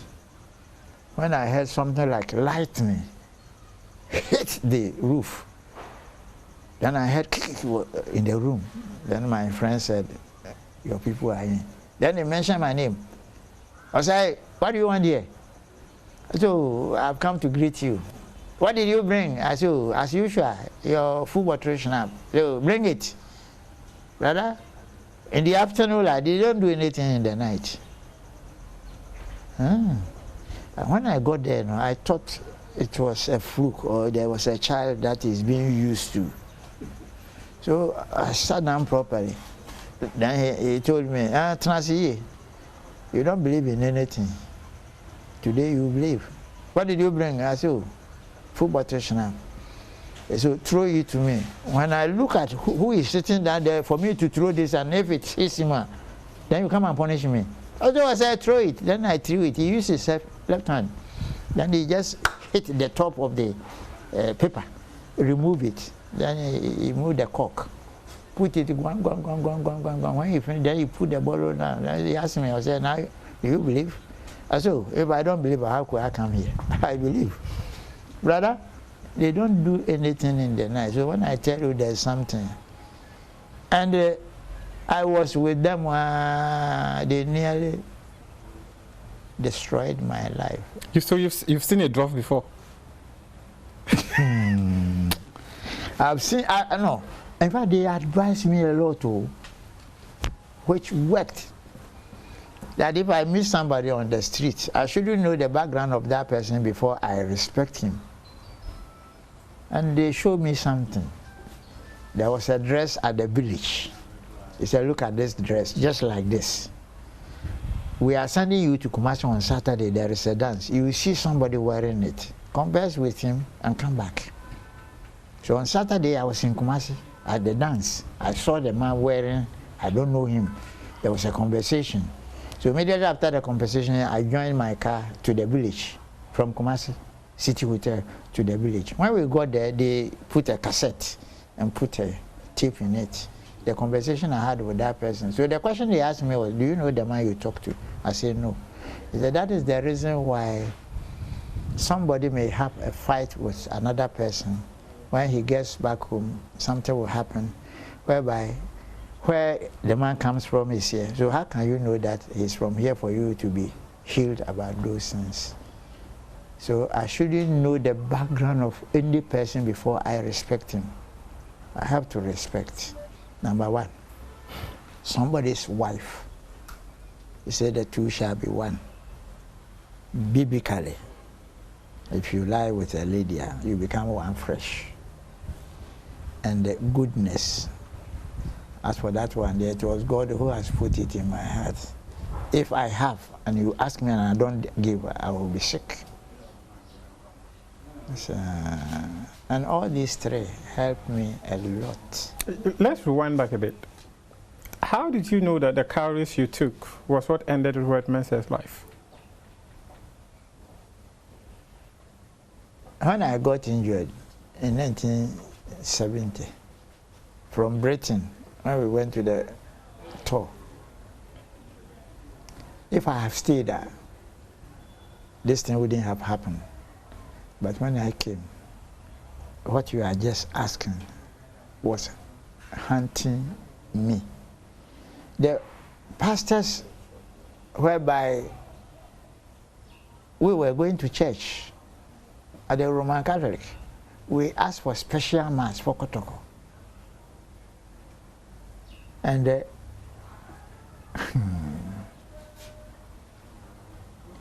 when the dwarfs decided to take me to their village in the mountains for 40 days. The dwarf said they were going to take you to their mountains for 40 days. To become part of them. I need not to eat physical food there.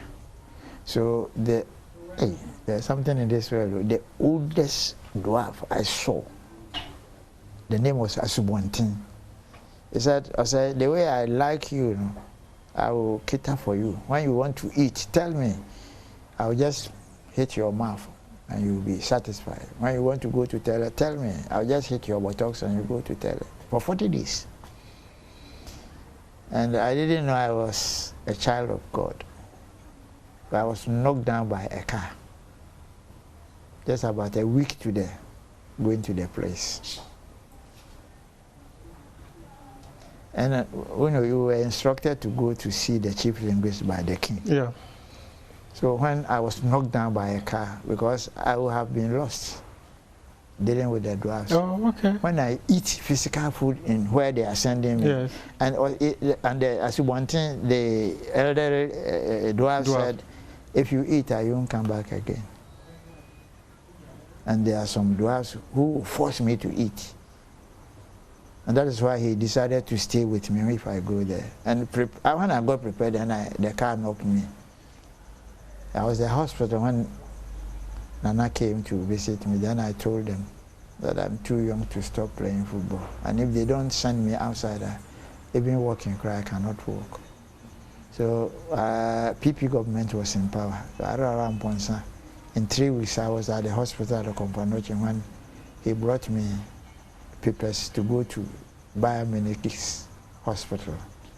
They have a bone specialist, which I was operated.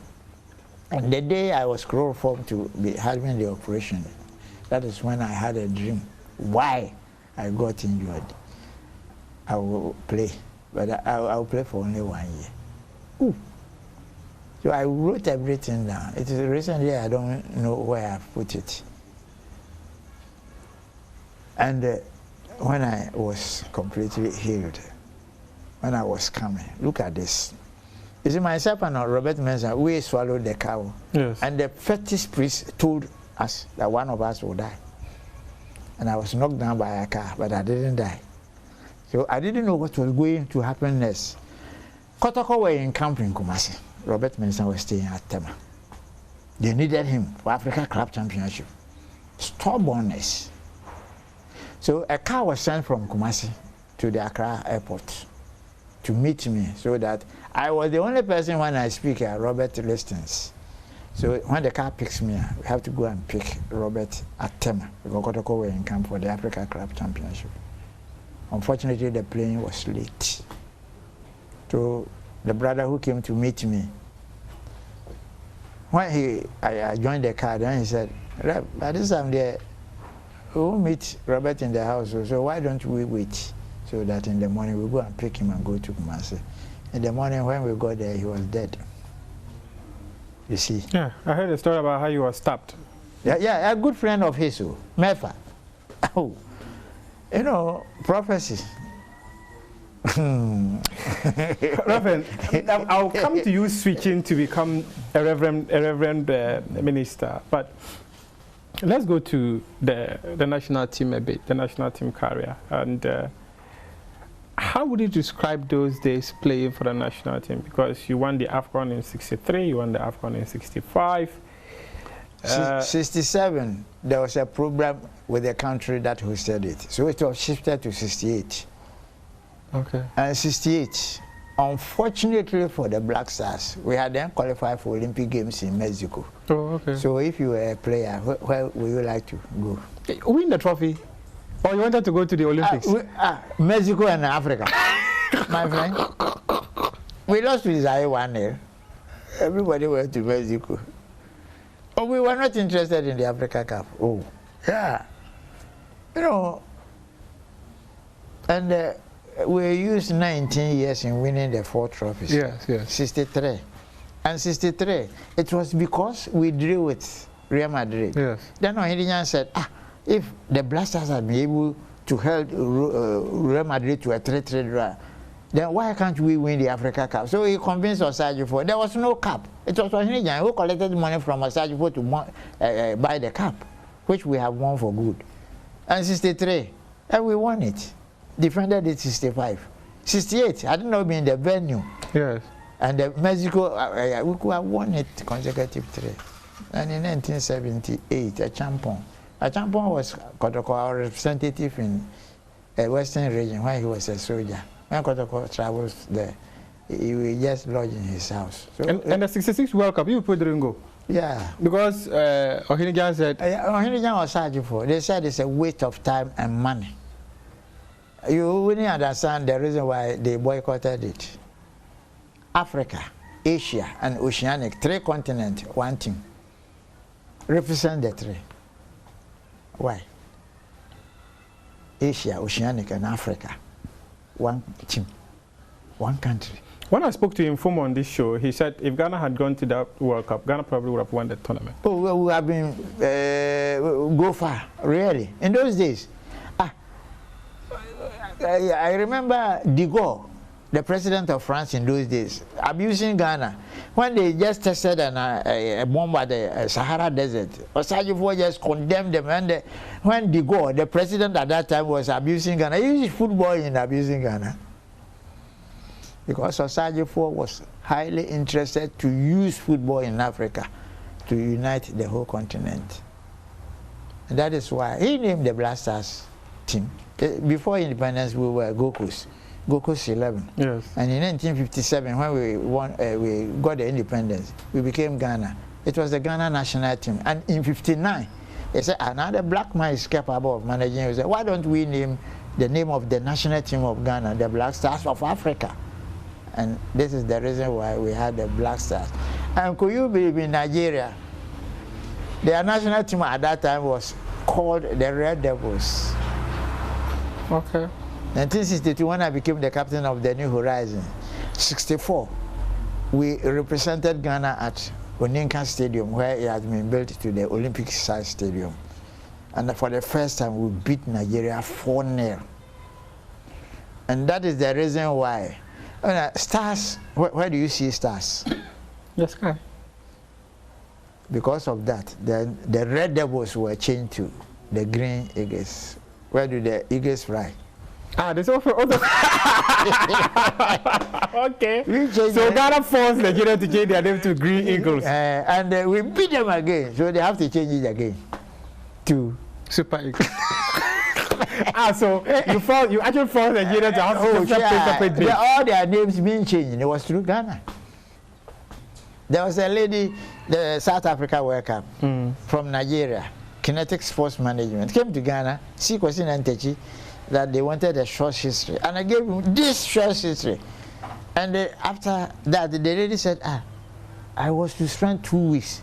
But all what you have given me, it means I'm going tomorrow. I won't give you anything. You hear from me. I was there 3 weeks when I had a call. Kofi, I said, yes, congratulations. Then I said, for doing what? He said, you have been nominated as one of the legends of African football. You are going to South Africa to watch the World Cup.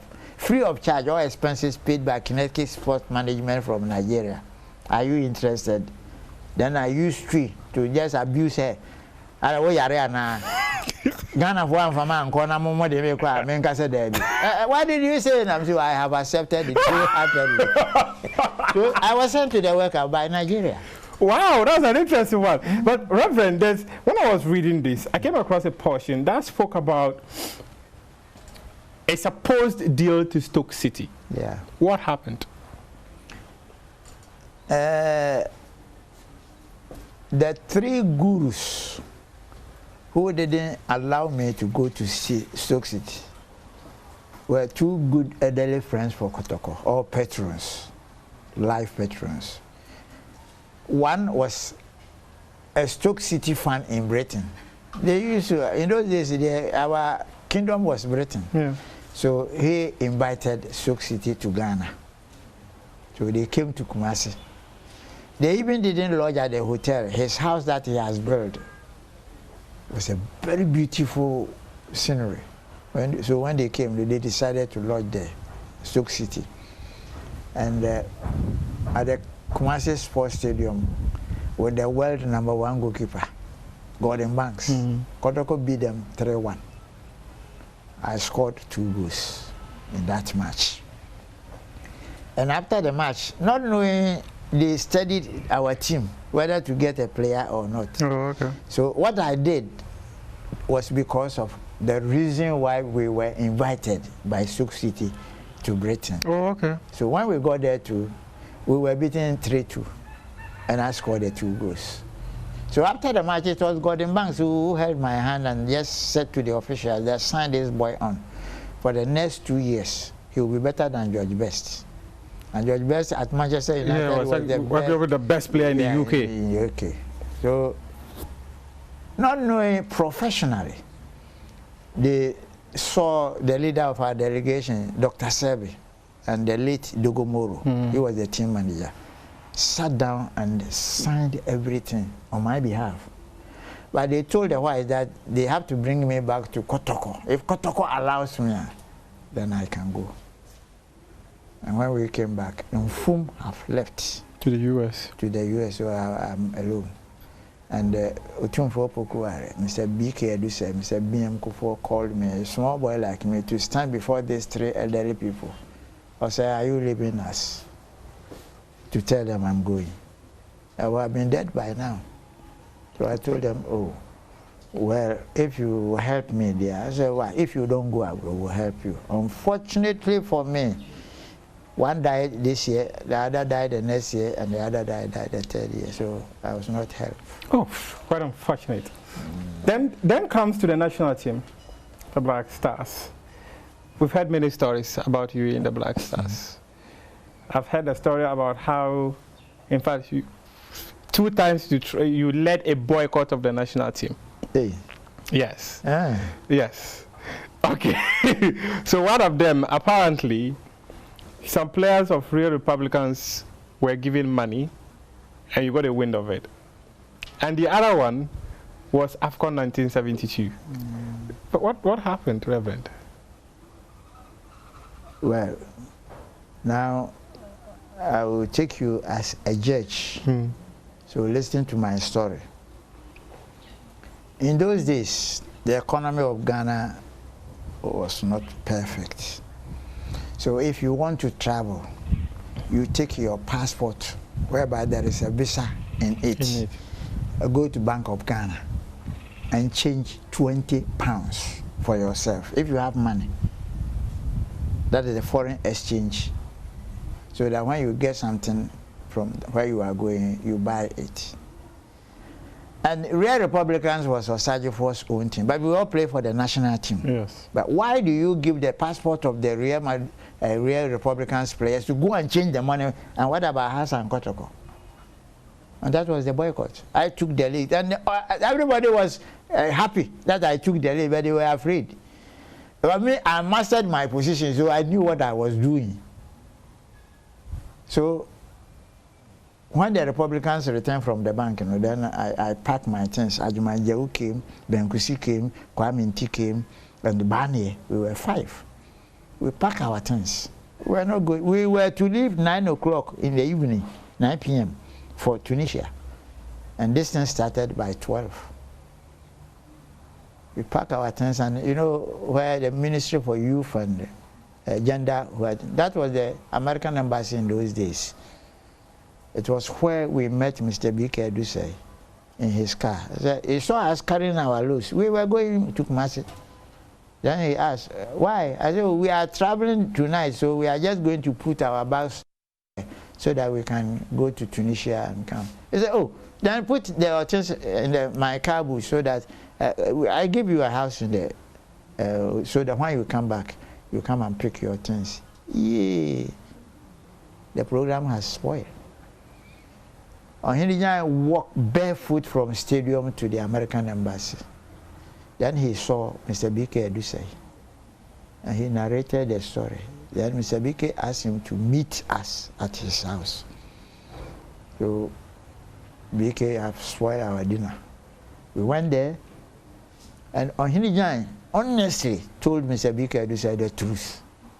So when we got there, the 5, the 20 pounds was given to us, that we didn't use our money. Mr. BK paid to us that to just keep our hearts calm. Everybody should get the 5 pounds. We collected the 20 pounds. We collected them. Then there was a party from dignitaries. They stopped the party and treated us until we were calmed down, that we have now decided to resign our decision. We will be going to Tunisia. So we asked Ohinija to come and pick us from Mr. BK Eduse's house to the airport for him to know that we have settled the case. So we passed stadium, pick our boots and things, straight to the airport. So when we got to the airport, we boarded an aircraft. And when we were going, we got to Rome airport. Yeah. And I saw a record player I've never seen somebody very beautiful. So I told Ohinija that I did the time I can prepare. Osei was saying, don't worry. When we win the cup and we are coming, I'll buy it for you. Okay. So we got to Tunisia. And I called my people and said, I know Ohinija. And Sawama has been built fresh. If we make any mistake, Ohinija will come and lie to us before that. What we did before going, you know, that is why we couldn't. And God's so good. Anybody in our group who was part of the team, if I don't score, he will score. And we brought the cup. You see, the truth. The Bible says God is the truth. And God is a spirit. So those that worship him, must worship him in spirit and in truth. If I tell you the truth at 6 a.m., by evening 6 p.m., it is the same. It is true. Was there a similar thing that happened in 72 that you didn't go to the AFCON? 72. Sudan. Yes. We have qualified. I've been the spokesperson for almost... In fact, you were described as the face of the national team. And I was not there when they had a meeting, Malik, Ibrahim Sunday and co. Kwesi Usu, that we are going to Sudan. And because we were amateurs in Ghana, we used to have a long period in camping. So in our works, you know, we are not promoted. So I should go and tell Katisiza that we are going to win the cup. So when we win and come on, will he help us to be having increment in our salaries? This is all. Then Katisiza asked me, are you a graduate? I wish you were there. I was only classroom. Have you seen any graduate playing football before? Football is for football also. You are from Winneba, so you think you are, who are you? You don't respect footballers. And that is the reason why you haven't gone to law school. You can never be a lawyer. But what about football? A carpenter can be a member of the technical team for a football team. And that is the reason why, because of what you have said to me, I'm not going. But if we win, you will get honor. You won't go. I didn't go.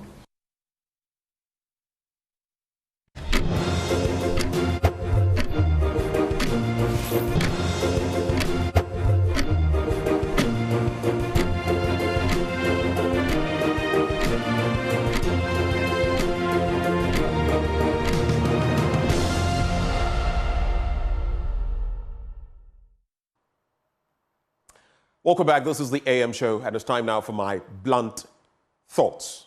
Some of you get, you catch fever and stuff when it gets to this point in time, but maybe so I only manoki coming. Necessarily kind of mekano yopo fala without taking anything out.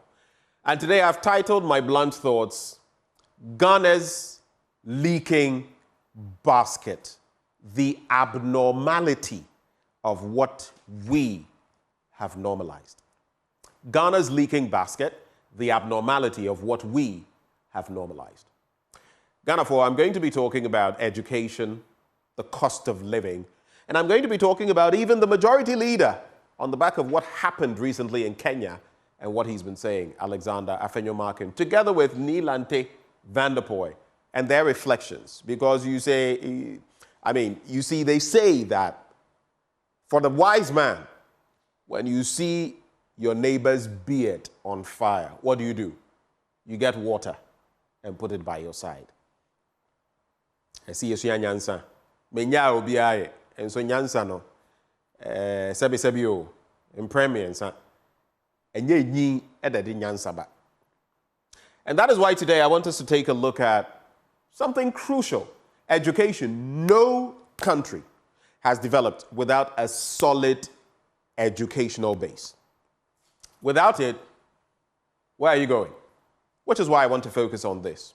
free SHS and the proposed bill and everything in between before I move to the cost of living. Now, how long have we had free SHS for? 6 years and 10 months of implementation. Next slide. How much have we allocated by way of budgets to free SHS? 15.65 billion Ghana cedis. If you use the current rate, current rate in the last week or so, this would be about $1 billion. Put it in that perspective. That's the context. Next slide. Now, here are some sweeping reforms as proposed, and of course, there's that proposal about a policy, a bill, to hold everybody on to free SHS. Fundamentally, I've always said, free education, fantastic. Even Nkrumah was thinking about it up to the tertiary level. And there are things he did. That was part of why back then some people were sent to Germany and Russia and the rest. You remember, though he had said, we face neither east nor west, we face forward. Of course, the West had agitated him to a point, and some of these people went there. I have grand uncles and uncles who went to some of these places and studied. Yeah? So it was there then. But what are we looking at? The proposal that SHS certification become the first formal certificate replacing the BECE. In other words, the BECE, and let me explain it from the second point. You would use the BECE for school selection, not for admission. So yeah, you've taken the exam, you've passed, selection will be done, but not for admission into a senior high school. And pretty interesting, including the JHS in secondary school so that it becomes 6 years in total. Sometimes I wonder, we've gone back and forth with our education. I wonder why it's been so long and we've still not got it right. Because if you look at back then when there was middle school and all of that, then you progress and you come to the point where we had the sixth form. So you form 1, form 2, form 3, form 4, form 5, then lower 6 and upper 6. And then you ask yourself, are we going back? How are we addressing this? Of course, maybe it's not the name, but how are we going to mold it? Plus, we've done so much tinkering with our education. 3 years, 4 years, JSS, JHS, SSS, SHS, and all that. But I am not seeing the cogency in terms of where we are going, really, with our education. When you look at the global metrics when it comes to our educational standards, they are falling. They have kept falling. I think the last one, there was a bit of an improvement. But generally, sometimes I listen to students speak, some of those quizzes and the rest, and you listen to them and you wonder, are these the people we are entrusting our future to when we are no longer there? Honestly, some people at tertiary level speak, write, even in terms of the numeracy skills, and you want to puke. So where are we going? These are the same people we are going to expect to sign contracts, read through documents, when the IMF and the World Bank and other agencies, other bilateral partners, try to ink deals with us. These are the same people who will be putting pen to paper on the dotted line. Can we trust them? You see, so if you tinker with education, sometimes, I don't know. But for me, the standards are so low now. Because mind you, now we're in a global village. You don't do something and think, oh, me wa Ghana. You are competing with someone in the US, in the UK, in Afghanistan, in Canada, in Norway, in Sweden. That's the reality. And if you can't compete, you'll fall off. Now let's go to the next slide. The IMF on free SHS, though, and I still feel there's so much work to be done. Good policy, bad implementation. I've said it all the time. The IMF, and the International Monetary Fund, said the policy is poorly targeted.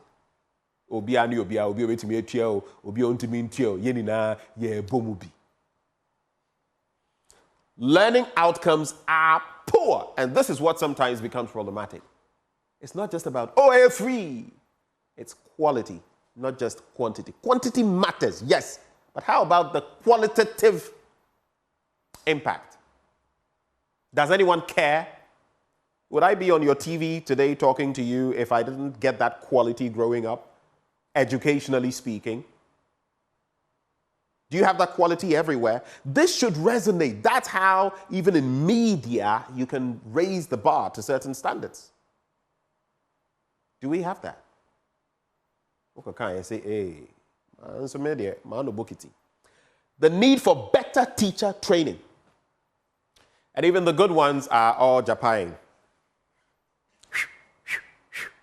Canada, US, UK, Australia, and we sit and watch. Next slide. Now, if you look at high school versus TVET enrollment, you would notice a trend. It's been on the ascendancy, which is a good thing. But then my question is, especially for TVET enrollment and training, how is that impacting us in terms of artisanal work, in terms of the technical aspect of our lives? You know, it's in Ghana that we disrespect people who went to polytechnics and all of that, now technical universities. In other countries like France and the rest, it's actually a bit of a basic in Germany that people go through. And their economy thrives on them. It's the technical people who drive the economy. Here, suit and tie. And then, yeah, you've arrived. Oh, yeah, she. You go to places like Norway. The mechanic has as much respect as the heart surgeon. The mechanic is the surgeon for your car. The heart surgeon is the surgeon for your heart. Both of them are technically up there. Here, what are we doing? Kokompe, Kumasi Mazin, Abosuakai. Do you know the things? I remember back in the Nkrumah into the Buzia era, we had these cars, you know, given local names. We couldn't develop anything from there. Other African countries are doing amazing things. I believe Uganda and others. And we are still sitting, marking time. Ghana, when? When I say this, I just say, when will we rise up? The world, the rest of the world is leaving us way behind. All we know is talk and flowery language. And we will do. We never do. We will. Next slide. And then you look at the number of private and public SHSs, but that's where the devil is, because interestingly, there's been a downward trend, a spiral. While in 2016, we had 872, sharp increment, a bit of an increment in 2017, stabilized 2018, 2019, 2020, and 2021. Then it started dropping. As of 2022, 2023, 699. Look at the difference in there, over 200 and just about 232. You ask yourself, what is happening? Are they being crowded out? As we shape policy and all of that, these are things we need to think about because they play a crucial role. That is why we even have CHAS. Yeah? CHAS. But now let's go to the next slide. I want to move on and talk about some interesting stuff. You know, but trust me, Ghana is really expensive, especially Accra. Oh, let me correct myself, because for cement, for example, for those who come down south and pick it up, if they are buying it at X price, I hear in some places it's going for as much as 130 cedis. Because they come and pick it from here, transportation costs and everything, then they take it up. So, price hikes from July the 1st, 2024. Guess what? A neighbor was telling me yesterday that, new meters no they about I said run a pow, and I asked him what's going on. He says, I used to pay about 200 in a month, and now I'm paying 400 though. And I said, well, it also depends on what you use. It's the same thing he's using. One air conditioner, a TV, a fridge, and a few things. But I've noticed a few things. Now we're slapped with another increment. I always say that this COVID-19 levy thing, especially when we're told we had free water and electricity, which some of us didn't benefit from because of our bandwidth. But we've more than paid for this. And why are we still the only country in the world still dabbling in this? Yes, I said it, nonsense. COVID-19 levy, we are still paying for that levy. Water tariffs, 5.16% increment. Electricity tariffs, 5.84% increment. I wonder whether Dr. Matthew Opoku-Prempeh will talk about that, but I don't think so. Petrol, 2% slapped on. Diesel, 4% added on. And mind you, practically all the farm equipment, machinery, and your trotro and everything, most of them, over 90%, per what I know, run on diesel. You know what that means, right? Then cement, 12 cedis added on just recently. People are buying cement for 100 cedis and upwards, up to about 130 cedis. The farther you are from Accra and it has to be transported to you, the more you will pay. You pay through the nose. Next slide. Then you look at the trend of average cement prices. Can you imagine? And this is not the latest figure as far as the current is concerned. But in May 2012, a bag of cement went for 10 cedis, 40 pesos, 14 cedis actually. 14 cedis. 2012. October 2014, 31. March 2022, 55. August, 59. September, 71. Just look here. Come here with me. This is 2022. Up to here. 2022, March, 55. August, 59. September, 71. October, 81. November 2023, 80. May 2024, 82. Now, over 100 cedis. And in case you didn't know, this is where I fit in this bit. Accra is the 7th most expensive city to live in Africa. And that's according to Numbeo, one of the world's foremost data and research platforms.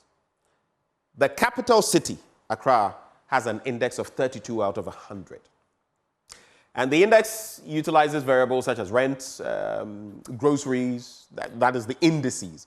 Restaurant index, you go to any restaurant nowadays, cost of living plus rent, and then local purchasing power, PPP, purchasing power parity. Now, if you look at the severe economic challenges, South Africa on that list has 4 cities in the top 10 rankings. They have Johannesburg, Pretoria, Cape Town, I nearly said Cape Coast, Cape Town, ranking 1st, 2nd, and 3rd respectively. Lagos follows in 4th.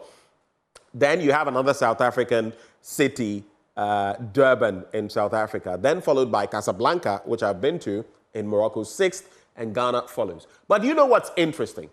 Before I get there, we do know that currency fluctuations, inflation, subsidy removals on essential commodities like fuel, and increased taxes are the elements fueling the rise of cost of living in many African cities. But if you look at the PPP of all of these places in South Africa, in Lagos, I was in Lagos just late last year, and in Lomé as well. And if you come to Ghana and you do the juxtaposition, we are worse off because they have certain systems in place there.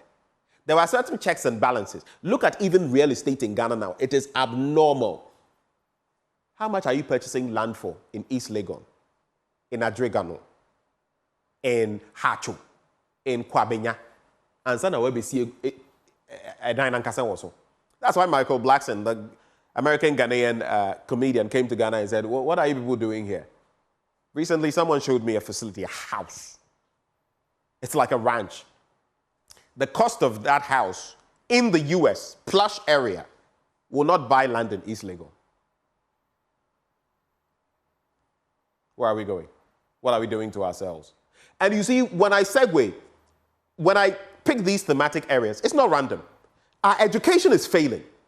And we are sitting pretending and doing politics. The cost of living is skyrocketing. Do you know what that leads to? Next slide. That leads likely to some of this. Francis Poku Esquire, speaking recently at the One Ghana Forum, he said, I am telling you authoritatively that people are losing confidence in democracy. The instant reaction is military rule is better, which I've never subscribed to, by the way. It shouldn't be so. Knowing what we've been through under military regime, why should they? Former National Security Minister. Then you go to the next slide. You have the likes of Professor Kwesi Ening saying, we have become so corrupt that is the glue that binds the nation. And I think the military, there needs to be consistent analysis and threat assessment about what the next impact of what corruption will be. Next slide. Then you have the majority leader, for once sounding a certain way. Maybe the reality is hitting him. I spoke to him recently. The recent Gen Z activism in Kenya serves as a striking warning. Let us recommit to a national agenda that not only leverages the potential of our youth, and how many are they? Millions, but also unlocks the massive development potential often associated with a demographic dividend. He acknowledges. You see, sometimes we act like we are immune. That, oh, you, dear COVID, no, be bien to me. That will say, be bien to me, no. Not just a catchy. Be bien to me. But will come for no. Obidi will come for an enemy. Next slide. And that's where I'm going to sew it up. Then, someone who was actually in Kenya. He was actually in Parliament together with our contingent, 5 of them, when this thing happened. That's my last slide. When this thing actually happened in Kenya. Neil Ante van der Poel, my former classmate, respectfully. Today, as we sit here, the perception out there is that the executive is corrupt. The judiciary has become a political pawn. We, the legislature, are selfish and uncaring, and they have low expectations of our ability to fight for them, and that is a danger. That is a member of parliament, your Odododiodo MP. He admits, I like such candor. Be bien to me. Do you think Kenya in 2008-10, thereabouts, when they faced what they did, they felt that would happen or they wanted to go there? Do you think the latest activism, they saw it coming? That's how it happens. God forbid. But if we keep going down this road, some things, like our president will say, are bound to happen. May God help Ghana and make our nation great and strong. My name is Benjamin Akako. These are my blunt thoughts shared with you, raw, hot, unedited, undiluted. I wish you a good day.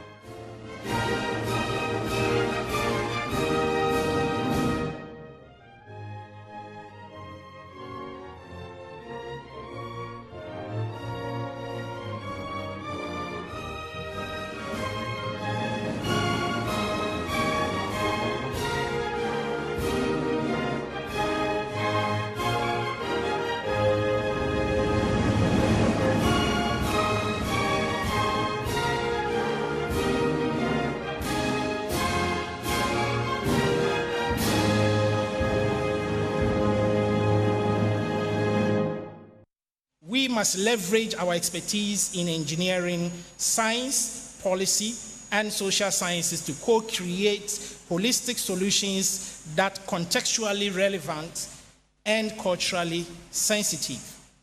Moreover, we must cultivate a mindset of continuous learning and adaptation, recognizing that the pursuit of sustainability is a journey rather than a destination. It requires us to embrace uncertainty, to experiment with novel approaches, and to learn from both successes and failures. As we embark on this collective endeavor, let's draw inspirations from the words of Albert Einstein, who famously remarked, "We cannot solve our problems with the same thinking that led us to creating these problems." By harnessing the power of material science and engineering, we can create a world where safe drinking water is not a luxury, but a fundamental right, where affordable and sustainable housing becomes the norm, clean energy powers our cities and transportations, and ensures a healthy planet for the future generations. Sanitation infrastructure also ensures a healthy future for all communities. This is not about technological advancement, it is about leaving a legacy. What legacy? A legacy where scientific ingenuity and environmental responsibilities are intertwined. It is about building a future where meeting humanity's basic needs does not come at the expense of our planet.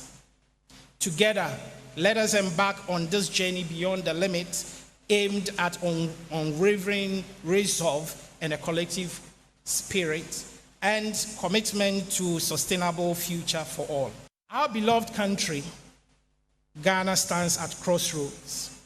As we know, we are at a juncture where our energy needs intersect with the commitment of sustainability. This is characterized by the frequent, unpredictable power outages and load shedding, which affects us all, disrupting daily life and hindering economic growth, straining our infrastructure and testing our resilience. The importance of scalable and sustainable energy storage systems for a resilient energy infrastructure is crucial for our country. According to the International Energy Agency, electric vehicles and battery storage will account for about half of the mineral demand growth from clean energy technologies over the next 2 decades. This is spurred by the surging demand for battery materials. Madam Vice Chancellor, lithium is critical in this, especially in the context of the surging demand for electric vehicles and other battery-based devices. As the world transitions towards cleaner energy sources, lithium-ion batteries have become the backbone of this transformation. However, historically, lithium has been a marginal mineral with limited supply. According to the African Green Mineral Strategy of the African Development Bank, lithium will see the fastest growth rate and demand growing by about 40 times in the sustainable development scenario. Madam Chair, in 2018, Ghana made a significant breakthrough by discovering lithium deposits under the Ewuya lithium project within the 42.63 kilometer square area in the Infantsiman municipality of the central region of Ghana. A definitive feasibility study conducted in June 2023 revealed promising results. A mineral resource estimated of about 35.3 million tons at 1.2% lithium oxide and the potential for 3.6 million tons of spodumene concentrate production over the mine's 12-year life. Spodumene concentrate is a key raw material for making lithium-ion batteries. Ghana's Sovereign Wealth Fund, the Minerals Income Investment Fund, announced plans to invest $33 million in Atlantic Lithium and take a direct stake in the mine's development. It is worth stating that half of Ewuya's mine's spodumene concentrate output is earmarked for a refinery that Palgrave Lithium plans to construct in Tennessee, USA. Ghana's long-standing strategy in the recently passed green minerals policy prohibits the export of raw lithium, emphasizing raw processing and thereby maximizing the benefit of lithium while ensuring resilience and sustainable lithium development. This policy applies not only to lithium, but also to other minerals crucial for the energy transition, such as manganese and bauxite. In the 15-year term mining lease agreement, the company shall pay the government of Ghana a royalty of 10% of the total revenue earned from sale of the mineral obtained from the leased area. The company shall set aside 1% of annual revenue for a community development fund for local community initiatives. According to Section 278 of the 2024 budget statement by the Ministry of Finance, investors seeking to assemble electric vehicles in the country will be granted import exemption on their semi-knockdown, completely knocked down, or fully built units. That is in line with the Ghana Automotive Development Policy. This ensures that there is a creation of green jobs for the youth and support the rapid development of local value chains such as the lithium mining and processing. Furthermore, the Minister for Transport also reiterated government's commitment to sustainability and green future, with the National Electric Vehicle Policy being a catalyst for creating new industries, experts, and jobs, thereby improving public health and reducing emissions in the transport sector. Madam Vice-Chancellor, this, however, is worth stating that it is essential to recognize that while lithium alone may not revolutionize Ghana's economy, it serves as a catalyst for broader capacity building. Our focus should therefore extend beyond the mining to holistic investment in research, education, development, and local experts and infrastructure to harness the full potential of this discovery. I propose that at least 20% of the government's royalty should be dedicated to research and development. Plastic waste has been a menace and demands sustainable management of these. Plastic wastes are very important to our daily lives, and rightly so, they have found in many applications. Although currently considered a burden, plastic waste is potentially untapped feedstock for numerous chemical and manufacturing processes. The production and disposal of waste single-use plastics contributes significantly to environmental pollution. Single-use plastic waste is the major constituent of the industrial and municipal waste in cities after food and paper. Because most of the plastics take several hundreds of years to break down when they decompose, they present varying degrees of environmental challenges. This growing threat posed by the plastic pollution is being felt all around the world. It is estimated in Ghana that the manufacturing sector uses 2.6 million metric tons of raw plastics annually, leading to well over 1 million tons of annual plastic waste generation. However, only approximately 9.5% of this is collected for recycling. The rest end up in the sea, landfill sites, and openly burned. Recycling, reusing, incineration, and energy recovery have been identified as techniques of downstream plastic waste management. However, the sustainability implication of plastics and valorization systems in addressing the menace is yet to be fully understood.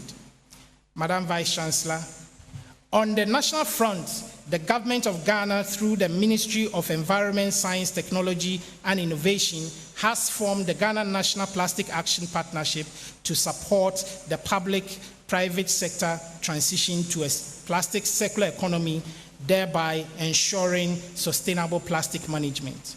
In partnership with the United Nations bodies like UNIDO and UNDP, efforts are being made to strengthen the national capacity of Ghana to transition beyond the limits to a circular economy framework that addresses plastic leakages into the country's oceans and water bodies.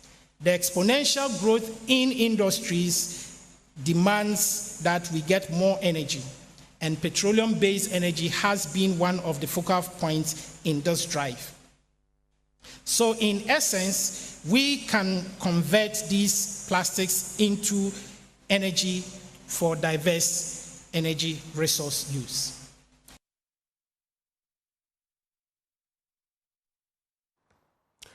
And so there you have it at that inaugural lecture by Professor David Dodu Ahen. He's been talking a lot about lithium and how we can, harness the energy of same and everything in between, energy and more. Well, he joins us for a conversation today. He is Director, Institute of Applied Science and Technology, and he joins us on how we can find sustainable solutions to provide our basic needs. Prof, a very good morning to you. It's good to have you join us in the studio. If you're going to make your point, you would have to speak up. You delivered this lecture recently at the Great Hall of the University of Ghana. Yes. August event, you had the Vice Chancellor there and everything in between. What pushed you to do this? Yes, it's a lecture. We have a number of them every year. But why did you want to do this at this time? Well, inaugural lectures lectures that when you become a full professor of the university, you have to deliver such a lecture, which I became a full professor within 10 years of getting into the University of Ghana. 10 years? Yes. So I joined the University of Ghana in 2011, and by 2021, I've gone through senior lecturer, associate professor, full professor in 2021.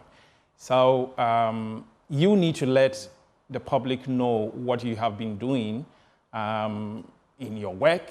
And I've been by way of research, by way of national development. How is it affecting policy? How is it affecting communities? So we signed up to deliver an inaugural lecture, which was titled Going Beyond the Limits, Engineering Sustainable Solutions for Basic Human Needs, which takes into consideration all the work that I have done over the period, which includes even before becoming a university professor. So going beyond the limit and looking at the engineering of basic human needs, what I looked at, the basics of basic human needs using Abraham Maslow's principles. You look at the physiological aspect, which deals with what you breathe, what you drink. Shelter is very important. You talk about basic human needs at the bottom of the pyramid. At the bottom of this. So that's been my research. And part of it, in terms of energy materials, will be using batteries. So I do sustainable energy transition materials where I look at supercapacitors and to look at battery research in a smaller scale. So we do something like watch batteries. We get into that. Then I also look at environmental issues, materials that we can use for environmental needs. And this brought us to the point where if we are working in batteries, due to climate change, there are several issues that are going on with sustainability. How then do we get into our energy transitions and then get into more research? Then came the issue of lithium that has already been discovered in our country, and lithium-ion batteries are really very crucial. So I had to touch on those issues, especially when we are working in this area, and also to touch on the issue of environmental sustainability. And in this case, we're looking at the plastics, which is already a huge menace across the world, and especially in Africa. And we see just the rains happened, and you find several plastic waste going in. And the lecture was to share in our small way what we are doing from academia and bringing into society. So what we are doing is not to do our research, let the research sit on the shelves, but then let the research benefit communities. And that's where we are working in the community at Osu. So it's just behind the Osu Castle around the landing beach, which has a big lagoon. And most of the time we deal with issues of plastic waste being taken by the fisher folks. Sometimes they go to sea and what we are getting is plastic waste. So that's a bit about our work in that. And the lecture was to bring it to the public notice, some of the sustainability areas that we are working on and how it's affecting our country, how it's affecting society. All right. Interesting thoughts you've shared. You have a background in physics, then materials engineering, so no surprises in there. But I just wanted to sit you in the conversation as well. In these areas, do we have the technical know-how, the sort of manpower we'll require? When I was sharing my blunt thoughts, I was talking about economies like Germany, France, and the technical aspect of their lives. That is what has built their countries and is sustaining their countries. Exactly. What do you make in those areas? Do we have the technical know-how? Do we have the numbers, the base to even build on developmentally? I just want a quick reflection on that, right? Though it's a bit aside from the main point. Really, but I highlighted this in the lecture because, for instance, if we talk about the lithium and then we're talking about batteries, we are talking about the EVs, we do not have the capacity. We need the base to be able to help us develop, just like the economies that you're already talking about. No country, as I heard you, has developed without a solid educational background on this. We need to build a research capacity. Currently, we do not have battery research going on in the country. None at all? None at all. None that I know, but this is very crucial. We are promoting electric vehicles, and we will still be dependent on batteries that have been assembled outside. We have the raw material here. Do we have the technology to even beneficiate what is coming out? Because when you do the mining, in this instance, it's just about 1.28% that you are going to get out of the lithium, apart from the other mineral compositions that you have. How do we even do those extractions? How do we get into the form that we can actually build our lithium batteries ourselves? So we are doing it in our small way, but I think as a country, we should push forward research, building capacity to this. We need the next generation that will be able to support these industries. And currently we don't have that. And it's something that in this lecture, I put a lot of emphasis on, that we need to build capacity to be able to feed in all those economies that have developed.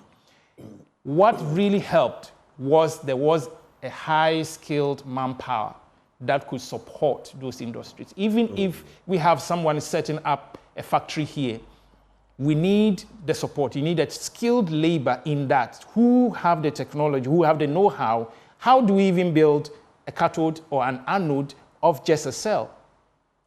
We need to start from the universities, from the research institutions. This is a place where you can make all the mistakes, where when you get to industry, you cannot be forgiven. Right. But this is a place where you can make all the mistakes. You can learn. And I know institutions, and then, I mean, my alma mater is the University of Ghana. There's KNUST, there's Cape Coast and all of that. I know places like Academic City University doing quite some interesting things. Ashesi doing quite some interesting things.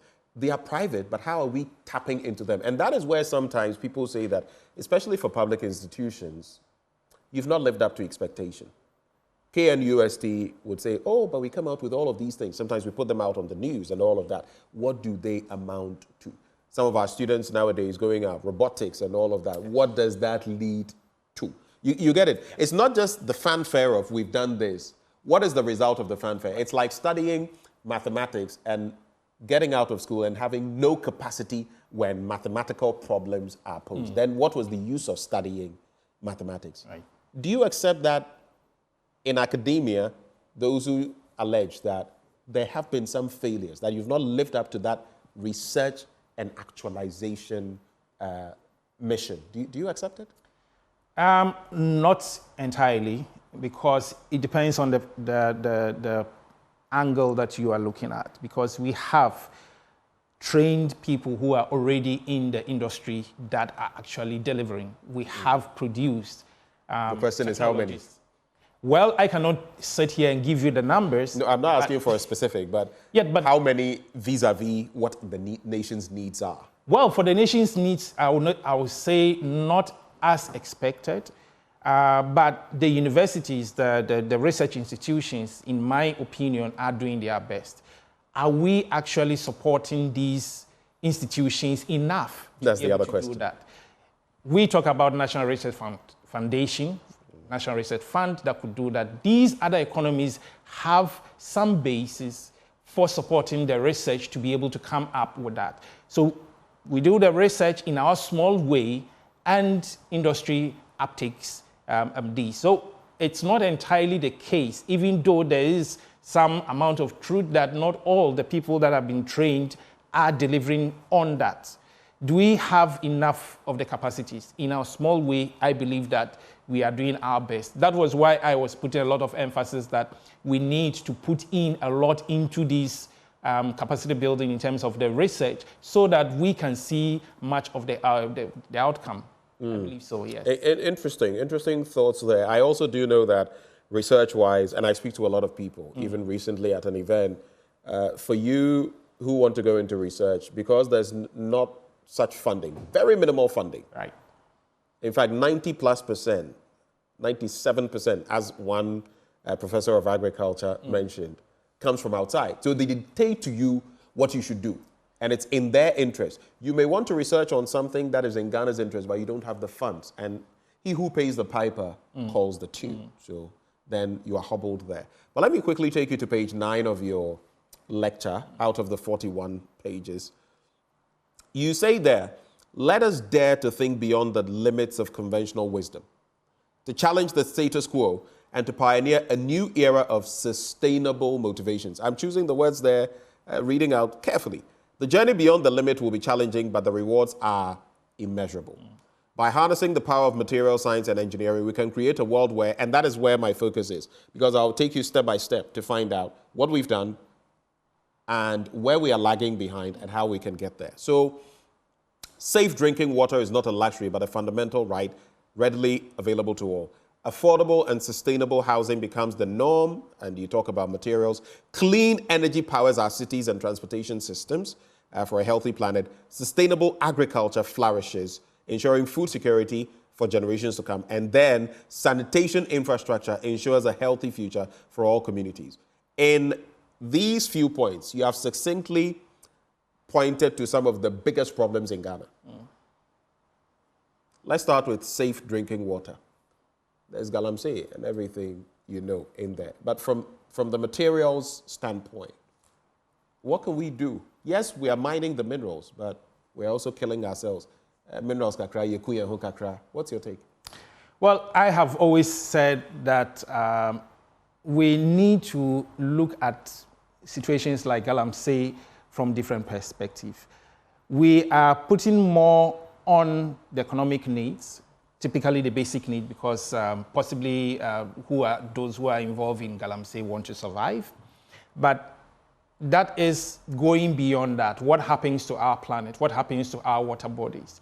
We are already seeing the effects of things like that, if I should put it, irresponsible extraction of these minerals without recourse to our planet. In the near future, water is going to become a scarce commodity, because what are we using for those mining? You have your lithium, your mercury, it's getting into the water table, the cyanide, all these ones are happening.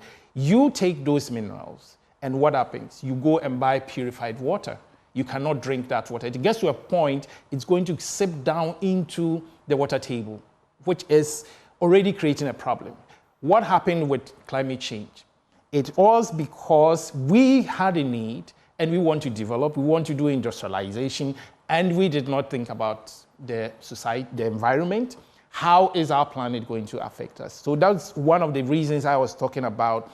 Let's go beyond what we have done over the period, where we were thinking, this is what I need. Whatever happens tomorrow is not my issue. You talk about sustainability for the future. I'm talking about sustainability for the future, which brings us in. Our water, it will get to a point that if we go in this unsustainable way, a time will come, water is going to be a luxury. That is why we're saying that you have to go beyond that, so that one day it doesn't become a luxury, it is for all. So we need to do something about this. In material science and engineering, we do things trying to recover. So we do water treatment. We have materials that we use for water treatment. So of course, when it comes to the water that is already been polluted, we can do the filtration. You can have materials that can break the cyanide components and all those ones down for safe drinking water. If it's in terms of fluorides, we have done a couple of researches that we know how to be able to do this. So these are all things that you have done at the University of Ghana? Yes. These are researches that we currently... So all those ones that we have listed are solutions that we provide from materials point of view. So but are they pieces of research that you've actualized? Have you made something out of them? Oh, yes. You've made the discovery. Have you put any equipment together or put together any framework that will assist us at the national So level? there are a couple of researches that have been done that have gone beyond just the university, that is already being piloted in communities and also being used. So there are ceramic membranes that are already being used in water filtrations. It's not just in the university, it's already happening, yes. So within the products already on the market that it's already having impact in the country. So for all that we have talked about, I talked about the energy aspect. We do energy, I do solar cells. So the idea of doing a solar cell is I'm training a student in engineering. Are we just buying a solar panel and coming to do an installation? We need to have the basics of how that one was built. So we do it in a small way. We train the student how to actually build your solar cell from scratch with materials that you can put them together and you get some values. In most of my training, I do not emphasize on high efficiency. My point is let it work. So if that student is able to build that solar cell in a small way and it works, even if it is 1%, it's working. And then you can make improvements. You can build on it. You can build on. The batteries, we do watch battery. How many people understand what actually is in the watch battery? You have different components in the watch battery. And we take local materials. From the plastic waste, we get char, like your charcoal, BD. And this has a certain property from carbon that we can use for the battery. We have used manganese oxide, we've used different ones to build a small one. The student will be able to build that. This is how they learn. When he transitions from the university or the research, he gets into a company that is building this, he can now upscale. Then we bring it to upscaling or even the commercialization that we can feed industry, which is a role that I play as the director for the Institute of Applied Science and Technology, linking whatever we do in the university with industry, all kinds of industries, where we are not looking at science-based industries. Because these days we talk about what we call the frontiers of the sciences, where in the studio, the scientists, the people in the arts, they work together. But these are areas that we can all work in, and that's what we're doing. So in my sense, we have to go beyond the traditional thinking and think more in our sustainability principles to save our planet. We've already, you see, the trajectory is clear. We've already started talking about lithium. Right. We've spoken about mining. And of course, lithium too must be mined. But that brings me to the next point here. Clean energy powers our cities and transportation systems, ensuring a healthy planet for future generations. How then does the lithium that we have now thankfully discovered feed into this picture per what you have said and what you see in the future? How can we make the most of it?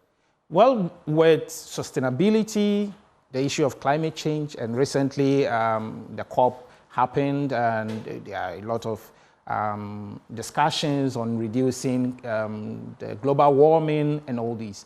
These have mostly come from petroleum-based or fossil fuel-based use of materials that have affected our planet. So now there is a shift of trying to reduce the amount of carbon dioxide that are getting into the atmosphere that is causing our global warming, which puts all of us into an uncomfortable situation if we do not do something about it.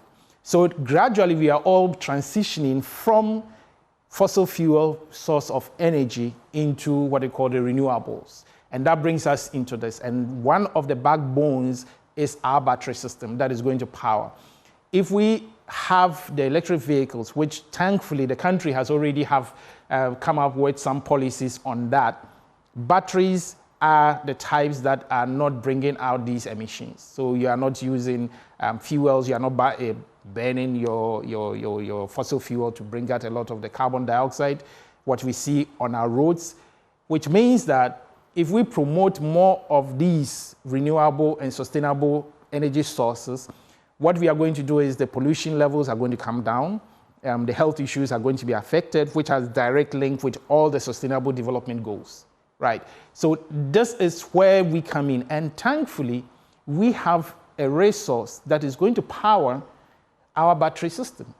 Can we think as a country that we promote a certain battery research, not even just research, we can promote a battery industry. We have a plant that is in this country that is building the batteries in-house to power the EV vehicles that are coming. I like the idea of having the exemptions to bring in those ones, but what happens to the batteries? Your batteries will definitely be imported. If we have in-house, Ghana could even be a strategic hub. Exactly In the whole West Africa. And it will drive prices down. Well. You have the minerals here, you have the materials, if you build on the capacity to be able to feed into this industry, we can reduce that. By the way, Ghana already has a plan of reducing its footprints in terms of energy and then the carbon print. And I believe that this is one of the ways that we should... You look at some aspects and they are not encouraging, though. Look at the Nkrumah era and the Atomic Energy Commission. I get sad when I think about it. Can you imagine where we could have been even energy-wise? Right. Atomic energy. Exactly. That was the plan, futuristic. Right. How many years on we are marking time? Yeah. But we can also talk about, before we conclude, the plastic element.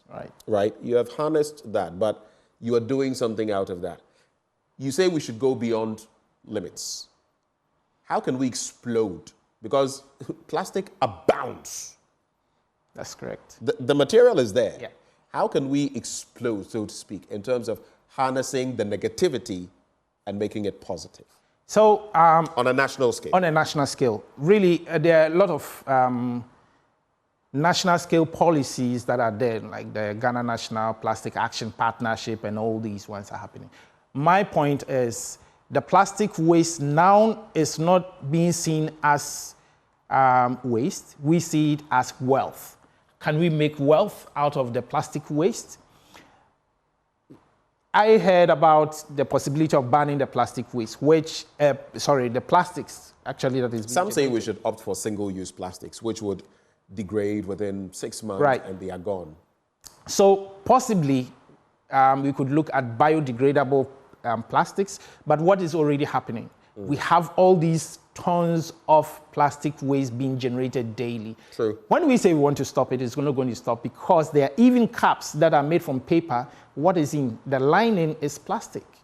We have the polystyrene products. You have the polystyrene products, but you even have the cups that are made from paper. But sometimes you have to put a small film of plastic in so that the water doesn't seep through. So what we have already produced, we need to find a solution, which I know a lot is being done, but only 9.5% is being taken and then recycled.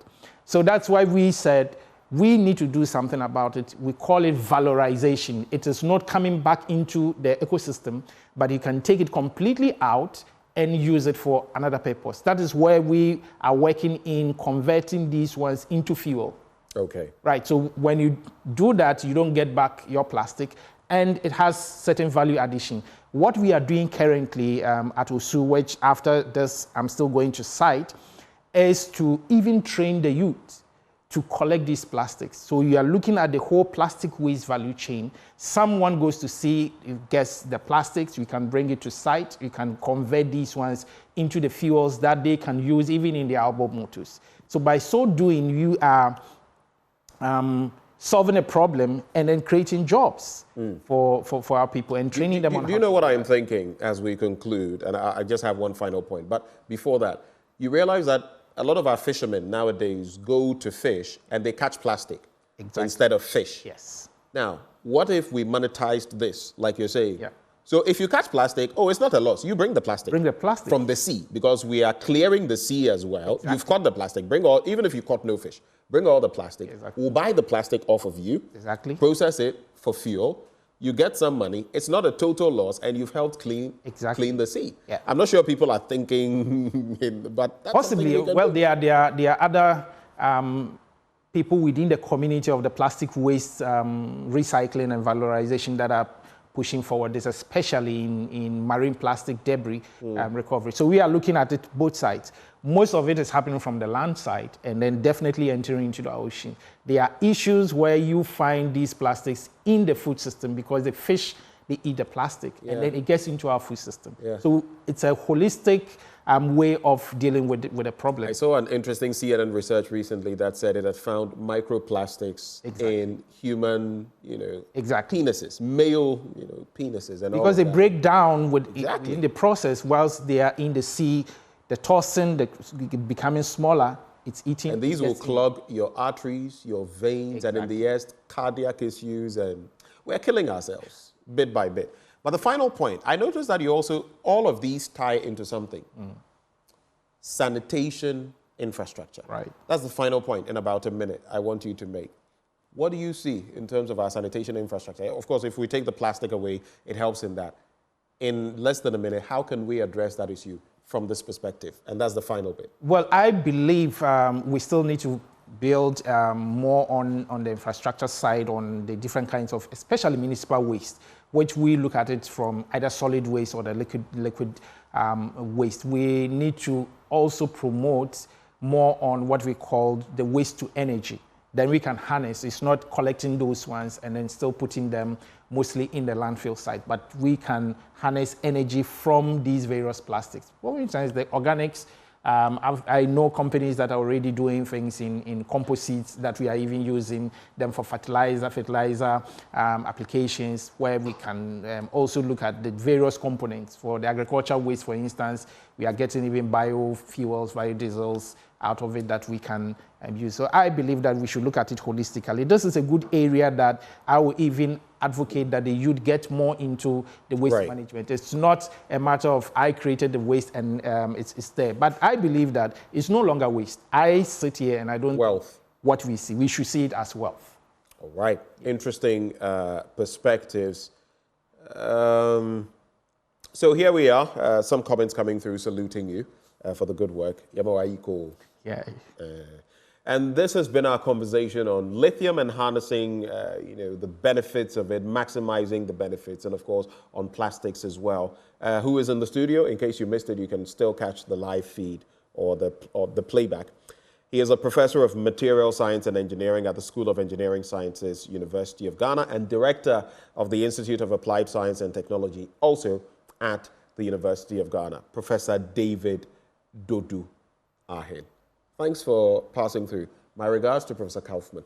Thank you. I will send it. All right. Great.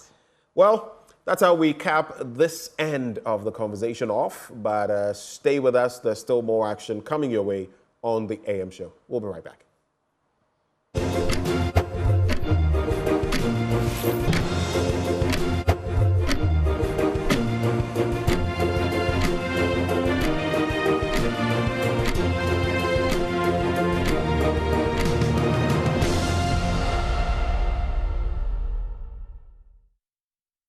How's the cocktail we're serving you this Friday so far? I hope you're enjoying it. Let's turn our focus now to some education or homecoming stories. In the studio with me this morning is Dr. Collins Kafui Azam and Madam Doris Jimega, and both of them are past students of St. Francis Association. It's a college, and we're going to be talking about everything about the school and what to expect on this homecoming event. Ladies and gentlemen, welcome to the program. Thank you very much. Okay, I'll start with you, Madam Doris. Tell me about your college and this alumni association. What is it that's so unique about you? Thank you very much. We attended St. Francis Xavier College of Education, formerly St. Francis Training College. Francis Xavier College of Education is a well-known teacher training institution located in Hohwe in the Volta region. It has a long history of training teachers for basic and secondary education.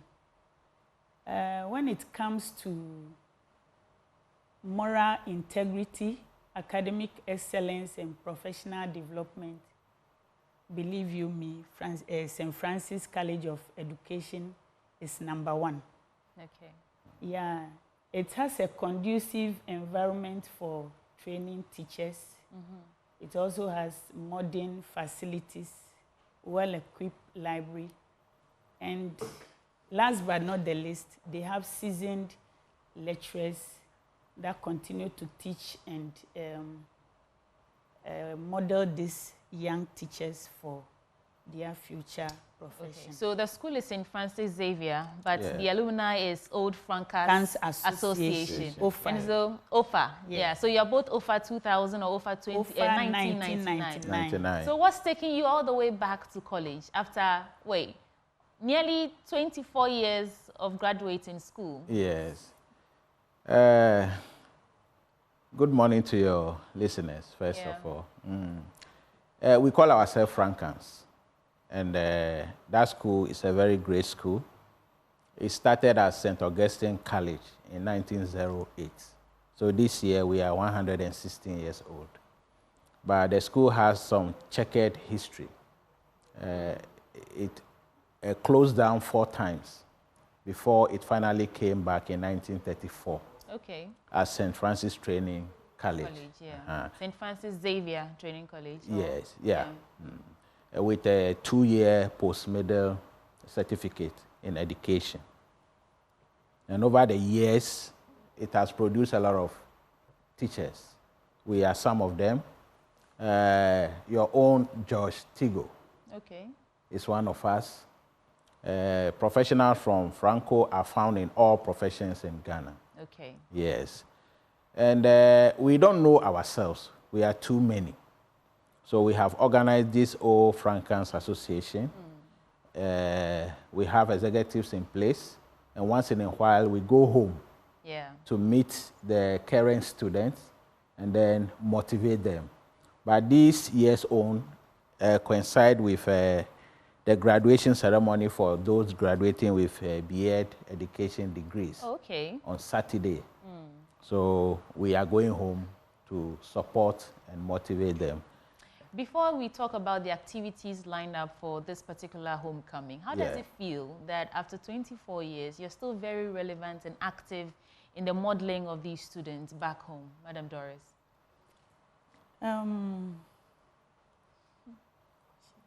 Okay, how does it feel to be going back home after 24 years? Although Dr. Azar said Franco that is our home. Yes. Franco is our home. Home in the sense of, in terms of education. You know, when you have been away for a very long time and you are going back home, you know the feeling. Yes.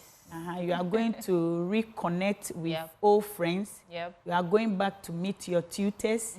You are going to walk once again through the 4 walls of the institution. So that made you. Yeah, the feeling can be nostalgic in a way. So we are just happy that we are going back. We will rekindle some of the friendships with our classmates as well as our roommates. Then we can also get connected in terms of profession. We collaborate. Yes. Yeah. Okay. Some of us were taught by OFA members in the universities we attended, but we never knew them. Because there was no opportunity for all of us to congregate and get to know each other. So that is what we want to do for the current students. And this homecoming is for all of us, all Francas members. And affiliates. They can come with their families. Yeah, that is wives and children, huh? Yes. Okay, so let's talk about this homecoming. What are the activities you have lined up? You mentioned that there's a graduation for those graduating with BEd. What else is happening? We'll be reporting today at 2 p.m. and then we'll make. So it begins today? Today. Okay. We'll make a courtesy call on the principal of the college and her team. And then there will be Bobobo night. That is one of the features we like when we were students. And then there will be alumni dialogue series. When we were at college, they used to tell us Franco has a lot of men and women who are doing well in society, but we never got a chance to see them. So we want to take our professionals back home and then use them to motivate the student. That life after clinically doesn't mean you remain in the classroom. There's a lot of ladder to climb. Okay. So there's Bobobo, there's graduation. To add to that, the SRC is going to launch a Franco pure water factory today. Okay. And also there's going to be mass. You know, it's a Catholic institution. So mass will be celebrated for all graduates this evening because the congregation comes off tomorrow. Then the Bobobo, he has talked about it already. Then we'll be visiting the various halls. Our time, we had only 3 halls or houses. We have house 1, house 2, house 3, and we also have the ladies hostel.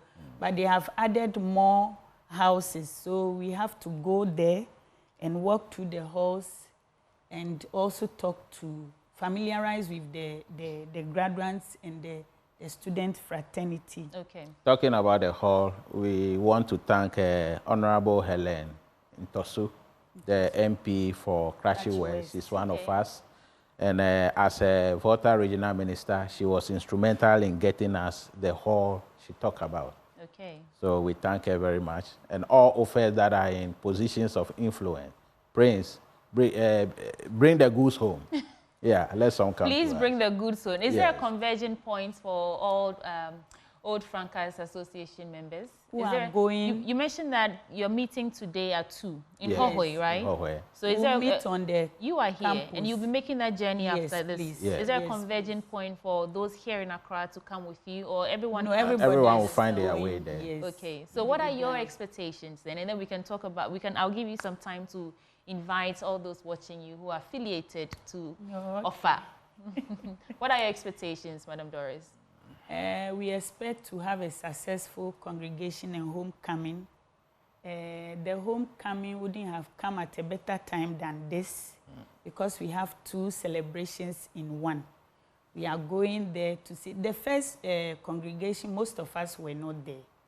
So the National Executive Committee decided to merge the homecoming with the second congregation. We are going to actually witness how it's going to take place, the events that will unfold at the congregation. Then also we'll use the time to socialize. Yes. We'll socialize. I can assure you that we are going to have fun. Yeah, I can and see at the that. end of the day, we'll come back rejuvenated for our work. All right. Dr. Azza, I'll give you 30 seconds to invite all those watching you to come with you. Yeah, OFA members, we are going back to the Hill of Knowledge, Franco, from today. If you can't make it today, find your way there tomorrow. Even Sunday. Even Sunday, you are welcome. Okay, so I wish you the very best. And thank you. Please say hello to my in-laws for me. Dr. Collins Kafu Azza is OFA 1999 and Madam Doris Jimega, all members of Old Francas Association, and they're starting their homecoming activities today at 2 p.m. in Hohoi. So if you're interested, if you're affiliated, and if you're a member, make your way to Hohoi today. Thank you for coming to the studio. Thank you very much. All right, so there's still more coming your way on the AM show. Thank you. That's it.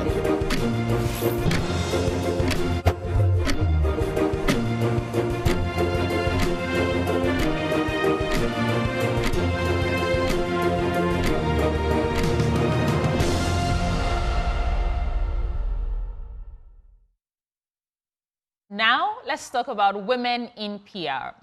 It is a non-profit organization doing amazing work in the PR industry, and I don't want to let the cat out of the bag. I have 2 beautiful women in the studio with me, and they'll be telling us all about it. I have with me Eunice Asantewa Ankoma, the Finance Coordinator of Women in PR, and Mami Ekuya Chum Amwa, Communications Coordinator, and the top 10 woman in PR. Ladies, welcome. Thank you. But before we even get into the conversations, Faith Senam, if you're watching, hello. I was expecting you today, but hi, Faith. Okay, how are you doing? We are good. All right. I am good. I was telling you before we came on air that last year I hosted day 1 of Women in PR, and MFR Pau hosted day 2. I think that was the first time I even met MFR Pau, and I was so excited just to show you that these are some of the opportunities that Women in PR brings, connecting, networking. So briefly, tell me, what is Women in PR all about before we get into the activities? The activities. Okay, so Women in PR started in 2017 by Faith Senam April. You know, a young girl, she had just come out of school and was looking for some mentors to mentor her through the PR profession, and she couldn't find any. The women were there, but Yeah. she really couldn't find them. So she thought, why not fill that gap and bring together women, put us in a community where students can connect with practicing professionals, and professionals can tap into each other's energy, because the PR field is broad. You might have expertise in one area and would need someone to support you in another area. Yeah. So that gap brought or gave birth to what we now know as Women in PR. And over the last 7 years, we are in our 8th year, we have done that and done it so well. We have mentored a lot of young students, and we have impacted the lives of professionals. And I'm happy that we were able to connect you last year. Yeah. And today you work with MFA. I know, right? I know. It's wonderful. But Mami Equia, you have been named as one of the top women in PR. First of all, yes, congratulations. How does that feel, and how has that impacted your career? It feels amazing. I'm not going to lie. It's such a good recognition to have. And I say that, you know, most of the time, if not all of us, you know, we get so stuck on working so hard and meeting our deliverables that sometimes we fail to stop and reflect and then celebrate our wins, whether they are big or small. Yep. So this recognition from Women in PR just gave me that, you know, just to say that, girl, put a stop to it. You are doing great. Yeah. We see you and we want to celebrate you. So I want to use this opportunity to say thank you to Women in PR for the recognition. You're welcome. But in terms of the impact, I believe it's unfolding. And I like to look at it in two ways, the professional and the personal lens. So professionally, it's giving me a platform to connect more with like-minded people in my industry, and I can't take that for granted. You're connecting with people who believe in using communications to drive a change and make an impact, and I think that's something you can't take for granted. So it's great. I mean, I say LinkedIn is LinkedIn is a concern app. Every morning I wake up to notifications. Somebody viewed your profile. Somebody's sending a connection. Somebody's asking for some collaboration. It's amazing.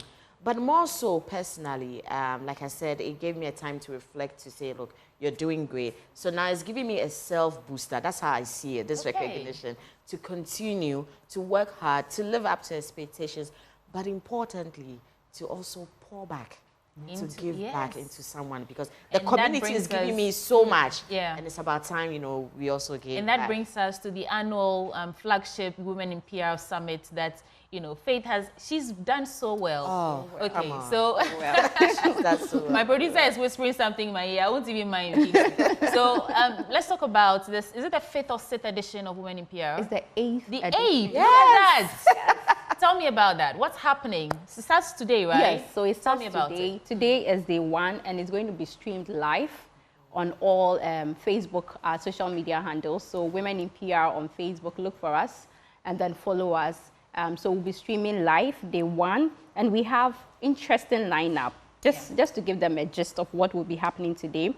So, you know, our theme for this year's Women in PR Summit is empowering practitioners for an AI and ESG future. I like that. Yes, I said that. So I'm happy you said that with me. So today, day 1, we'll be looking at the intersection of ethical AI and PR, because AI is trending. We are using this, but we need to know where we can draw the line, so you don't put the reputation of your company at risk. So we'll be talking about that, and then we are having Baba Kofi, a managing partner at Mahogany Consults, taking us through that. And then we also have PR in the era of activism. We see it all over, how social media can be used to just spark some fire somewhere, and Kenya. So we would have Dr. Paulina Crunchy. She's a lecturer and a communications consultant. She'll be taking us that. And then we have leveraging corporate partnerships for reputation building.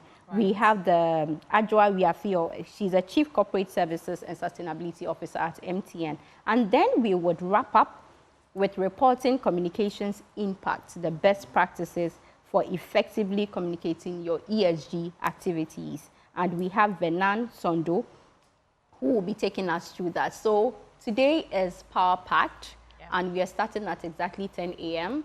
live on Facebook on the Women in PR Ghana page. So follow us and then let's juice out all the discussions. Then tomorrow is the day 2 where we have the in-person events, which will be happening at the Ghana India Kofi Annan ICT Center of Excellence at Reach. The event starts at 10 a.m. and we would have Esther Koba, Madam Esther Koba, as our keynote speaker, amidst other interesting lineup of speakers. So you don't want to miss that. That's an interesting event. So and it's not just for women in PR, I should add. Thank you. Everyone interested in communication or even just understanding the, the discourse, AI, interested, just show up, tune in, and you'll be amazed at the things that you will learn. I met a lot of people there that I connected with on LinkedIn, and in no small way, they've contributed to shaping my career now. So I'm telling you, in fact, this is me saying that. Testimonial. I mean, like that. But, Mamiakia, what role are the top 10 women in PR playing in this 8th edition of the Women in PR? Yeah, so a very profound role, which I'm really proud of. During this summit, we're going to use our recognition to champion the mentorship program, which has been created just for the top 10 women. So it goes beyond the recognition and the announcement, which is great, right?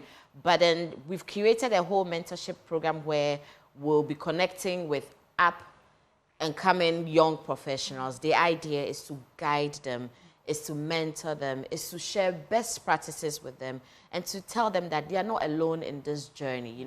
Some of us came from some era where we had to navigate on our own, but it doesn't have to be that way.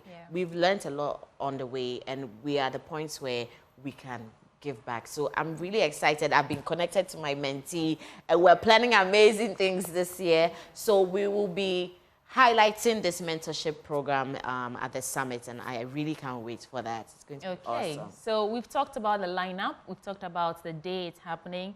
Let's just briefly talk about expectations from those who will be attending. What should they look forward to beyond the amazing lineup of speakers that are coming tomorrow? Eunice, you take that from me. So we know we are talking about AI, and I mentioned that AI is trending. Everywhere AI, ChatGPT, Gemini, all those tools are there. Now, as communication professionals, we have the power to tell stories. Some say, would AI not threaten your job? Because we tend to write a lot. And so you're thinking that because there's ChatGPT, then the comms professional would be replaced. There are those fears there. What we would be expecting, what your expectation should be is that when you come, you're going to lay off, yes. What we are going to empower you with is how you can use AI tools to better your work, so that when they think AI will replace you, you know that AI is not going to replace me, but it's the person who has decided not to understand how AI works that would be replaced. I need to interject here, and then I'll let you finish your train of thought. So I also hosted Industry Immersion Africa on the using AI to transform the world. And the key takeaway from that seminar or that 2-day event was that AI gives you superpowers.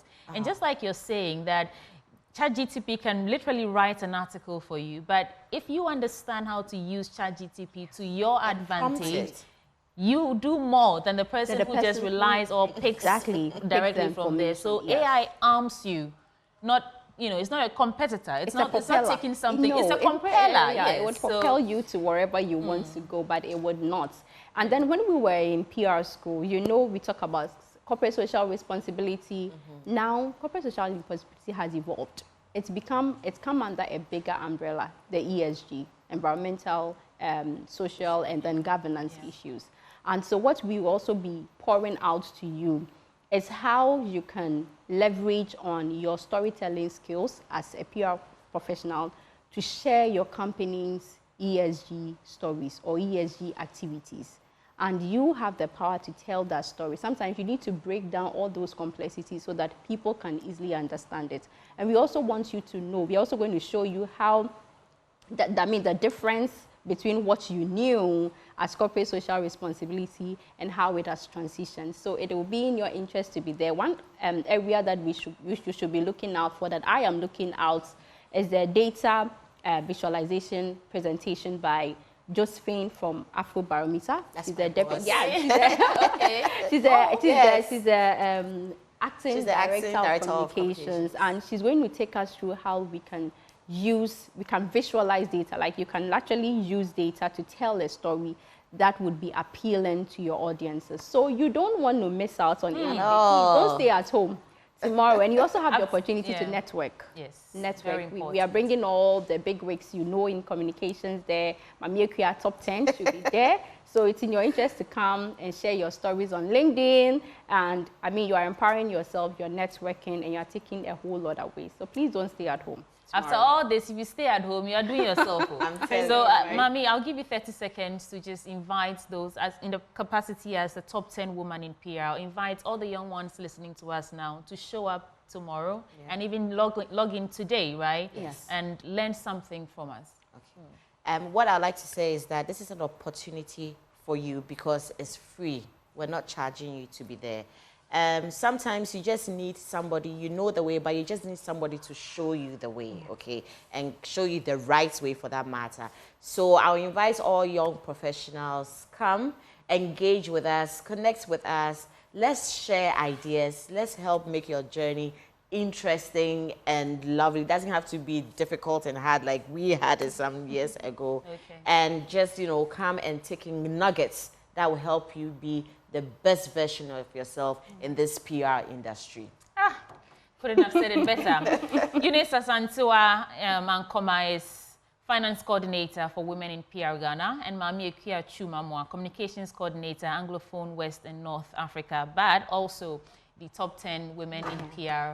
And it's all happening today and tomorrow. Do well to attend. You don't have to be there in person. You can just log in on their Facebook pages and learn something for yourself. We need communication to turn this world around. Thank you, ladies, for coming. Thank you. And I wish you the very best. I'll be joining you, so I'll see you. Yes. We'll look out for you. All right. There's still more coming your way on the AM show. I'll be right back.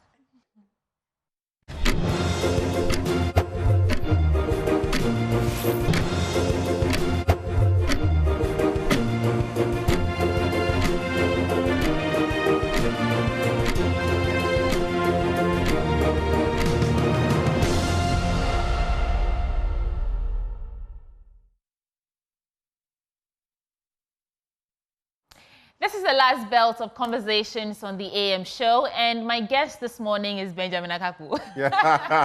But what would you like to know?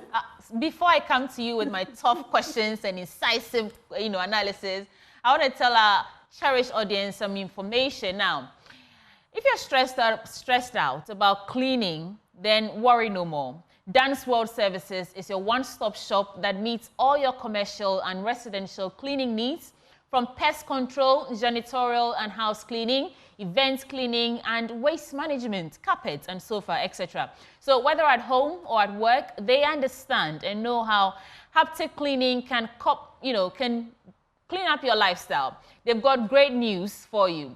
Dance World Environmental and Facility Management Services has got you covered, and they excel in whatever they do, leaving you beyond expectations. You can locate them at Excel House opposite Regimanuel Estate in Nungwa Barrier, or simply call them on 0302 905 538 or 0555 752361. Dance World Services, beyond expectations. Benjamin Akaku. Well, taking you beyond expectations, let me also tell you about the Lifetime Achievement Award. And under the distinguished patronage of Her Ladyship Justice Gertrude Tokono, Chief Justice of the Republic of Ghana, the UPSA Law School proudly presents the 2024 Lifetime Achievement in Law Award and Honorific Lecture. Now, the event presents a rare but high-level opportunity of recognizing and acknowledging the outstanding and exemplary contributions of notable Ghanaian personalities in the areas of the rule of law, governance, and the legal academy.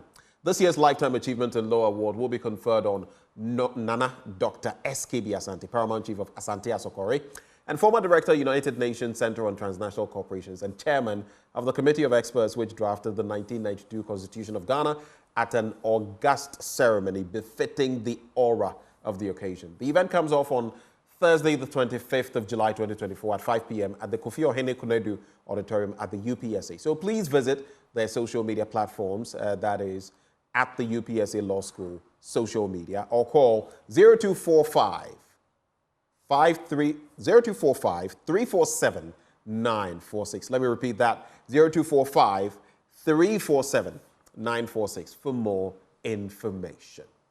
We have some congratulatory messages going out, but before that, Benjamin Akagbo, how's today been for you?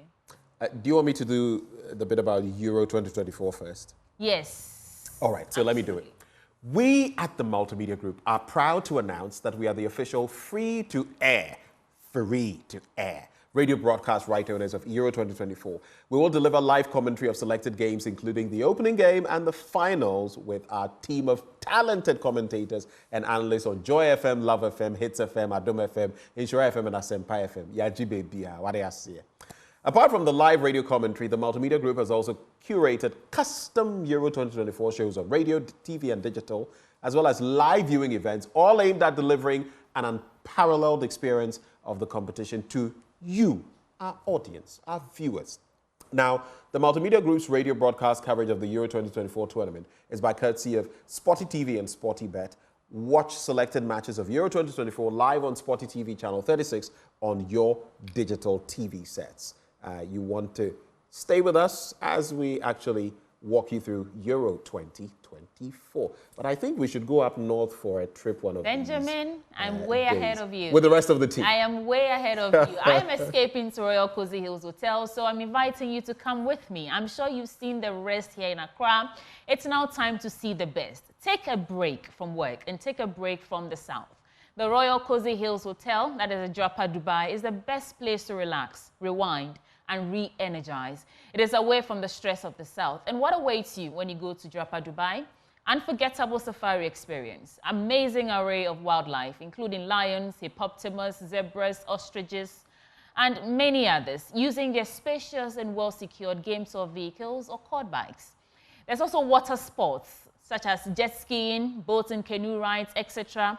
Various family games to keep you and your family excited all day long, as well as great tourist attractions in the Upper West region. I'm talking about the Mushroom Rock, the Slave Cave, etc. Escape from the south, escape to the north, escape to Royal Cozy Hills Hotel, Japa, Dubai, for an unforgettable safari experience. And you can call them for reservations and further inquiries on 0501 69 4280 or 024 88 44463 for all you need to know about Japa, Dubai. On that note, Benjamin, who are we sending out some congratulatory messages to? Let me get there. Let me clear my throat, but I also have to acknowledge Ciru Africa. I'll get there shortly. But congratulations on achieving your doctorate, your doctoral degree. This is an extraordinary accomplishment. Wishing you continued success and new heights in your future endeavors. May this achievement open doors to even greater opportunities and achievements. And now, Dr. Stephen Amano, the Deputy Managing Director of DBS Industries Limited. Warm congratulations once again coming to you from us, but specifically as well from our relationship officer, Multimedia Group Limited, Kuonu, Isaac Kuonu, sending in that bit. Benjamin, are you joining us tomorrow at Ian Nancy Library? I mean, it's Girl Get Her, but I mean, I'll make an exception for you. You know, everything books and kids is like me. I'm a big, my day is a bit tricky, but what time is it again? Starts from 10 to 2. So we are going to have group readings, one-on-one coaching with all our mentors and mentees on the program, and snack. I'm looking forward to just eating and chilling with the ladies. Every time that the community meets Girl Get Up Africa, it's such a vibe. So if you're interested, again, in books, connecting with like-minded individuals, young women who are interested in transforming their lives or living with intention, join Girl Get Up Africa. The entire community. I think I'll make time to pass through. Yes, Where is it? Where is it happening? Ian Nancy Library, East Legon. You can find it on Google Maps. So do you know what I'm going to do? Tell me. You will now have to hold me to it. I'll sneak in. Really? Come maybe 30 minutes, 1 hour. Yeah, because books and kids there, that's quite a combination for me. They don't like but I know young women. people. Young people will also be there. So that's happening. That's my life tomorrow. So join us if you can. I'll be joining you. Let me also celebrate Ciru Africa. I've not told my director, else I would have stood up for you to see my wonderful shirt. Or maybe I should let my laptop go. Zero Africa has been clothing me, and they'll be clothing me till the end of the year. If you love what you see, if you love the African print and everything in between. Okay, my director has given me the go-ahead, so I'm going to stand up. I think when he's done, we'll just walk. What do you win this so? What do you see? Blue corner and red corner. Lovely stuff. And, you know, one thing I like about them, why I am supporting their drive, their things are very affordable. So whatever your pocket, you can get something. So you can just reach out to them, call them on 0557 029 138. 0557 029 138. Or on social media, Facebook, Instagram, Pinterest, Siru-Africa. That is SIRU-Africa. Support a young man's business. And that's exactly what I'm doing. So this is the Ben and Sweetie show for the week. And although we've not told our director, Benjamin, I think we should give them a spin. It would be dangerous if you called it the BS show. Oh my God. Mr. Ben and Sweetie. But thank you so much. I mean, it's always a pleasure to have you join us on the AM show. I like to say it's the best breakfast show on the block because it really You like to say? It's the best breakfast show on the block because it really is. And You know what time it is? On Monday. But for now, because Benjamin stood up, I'm also giving you a spin. I don't know who did this for me. I just found it in my closet, but okay. See you Monday. If you leave us, we'll run our mouths. So Joy News Desk is up next with Faustina Safo. From us, we love you. Bye-bye. Have a good day.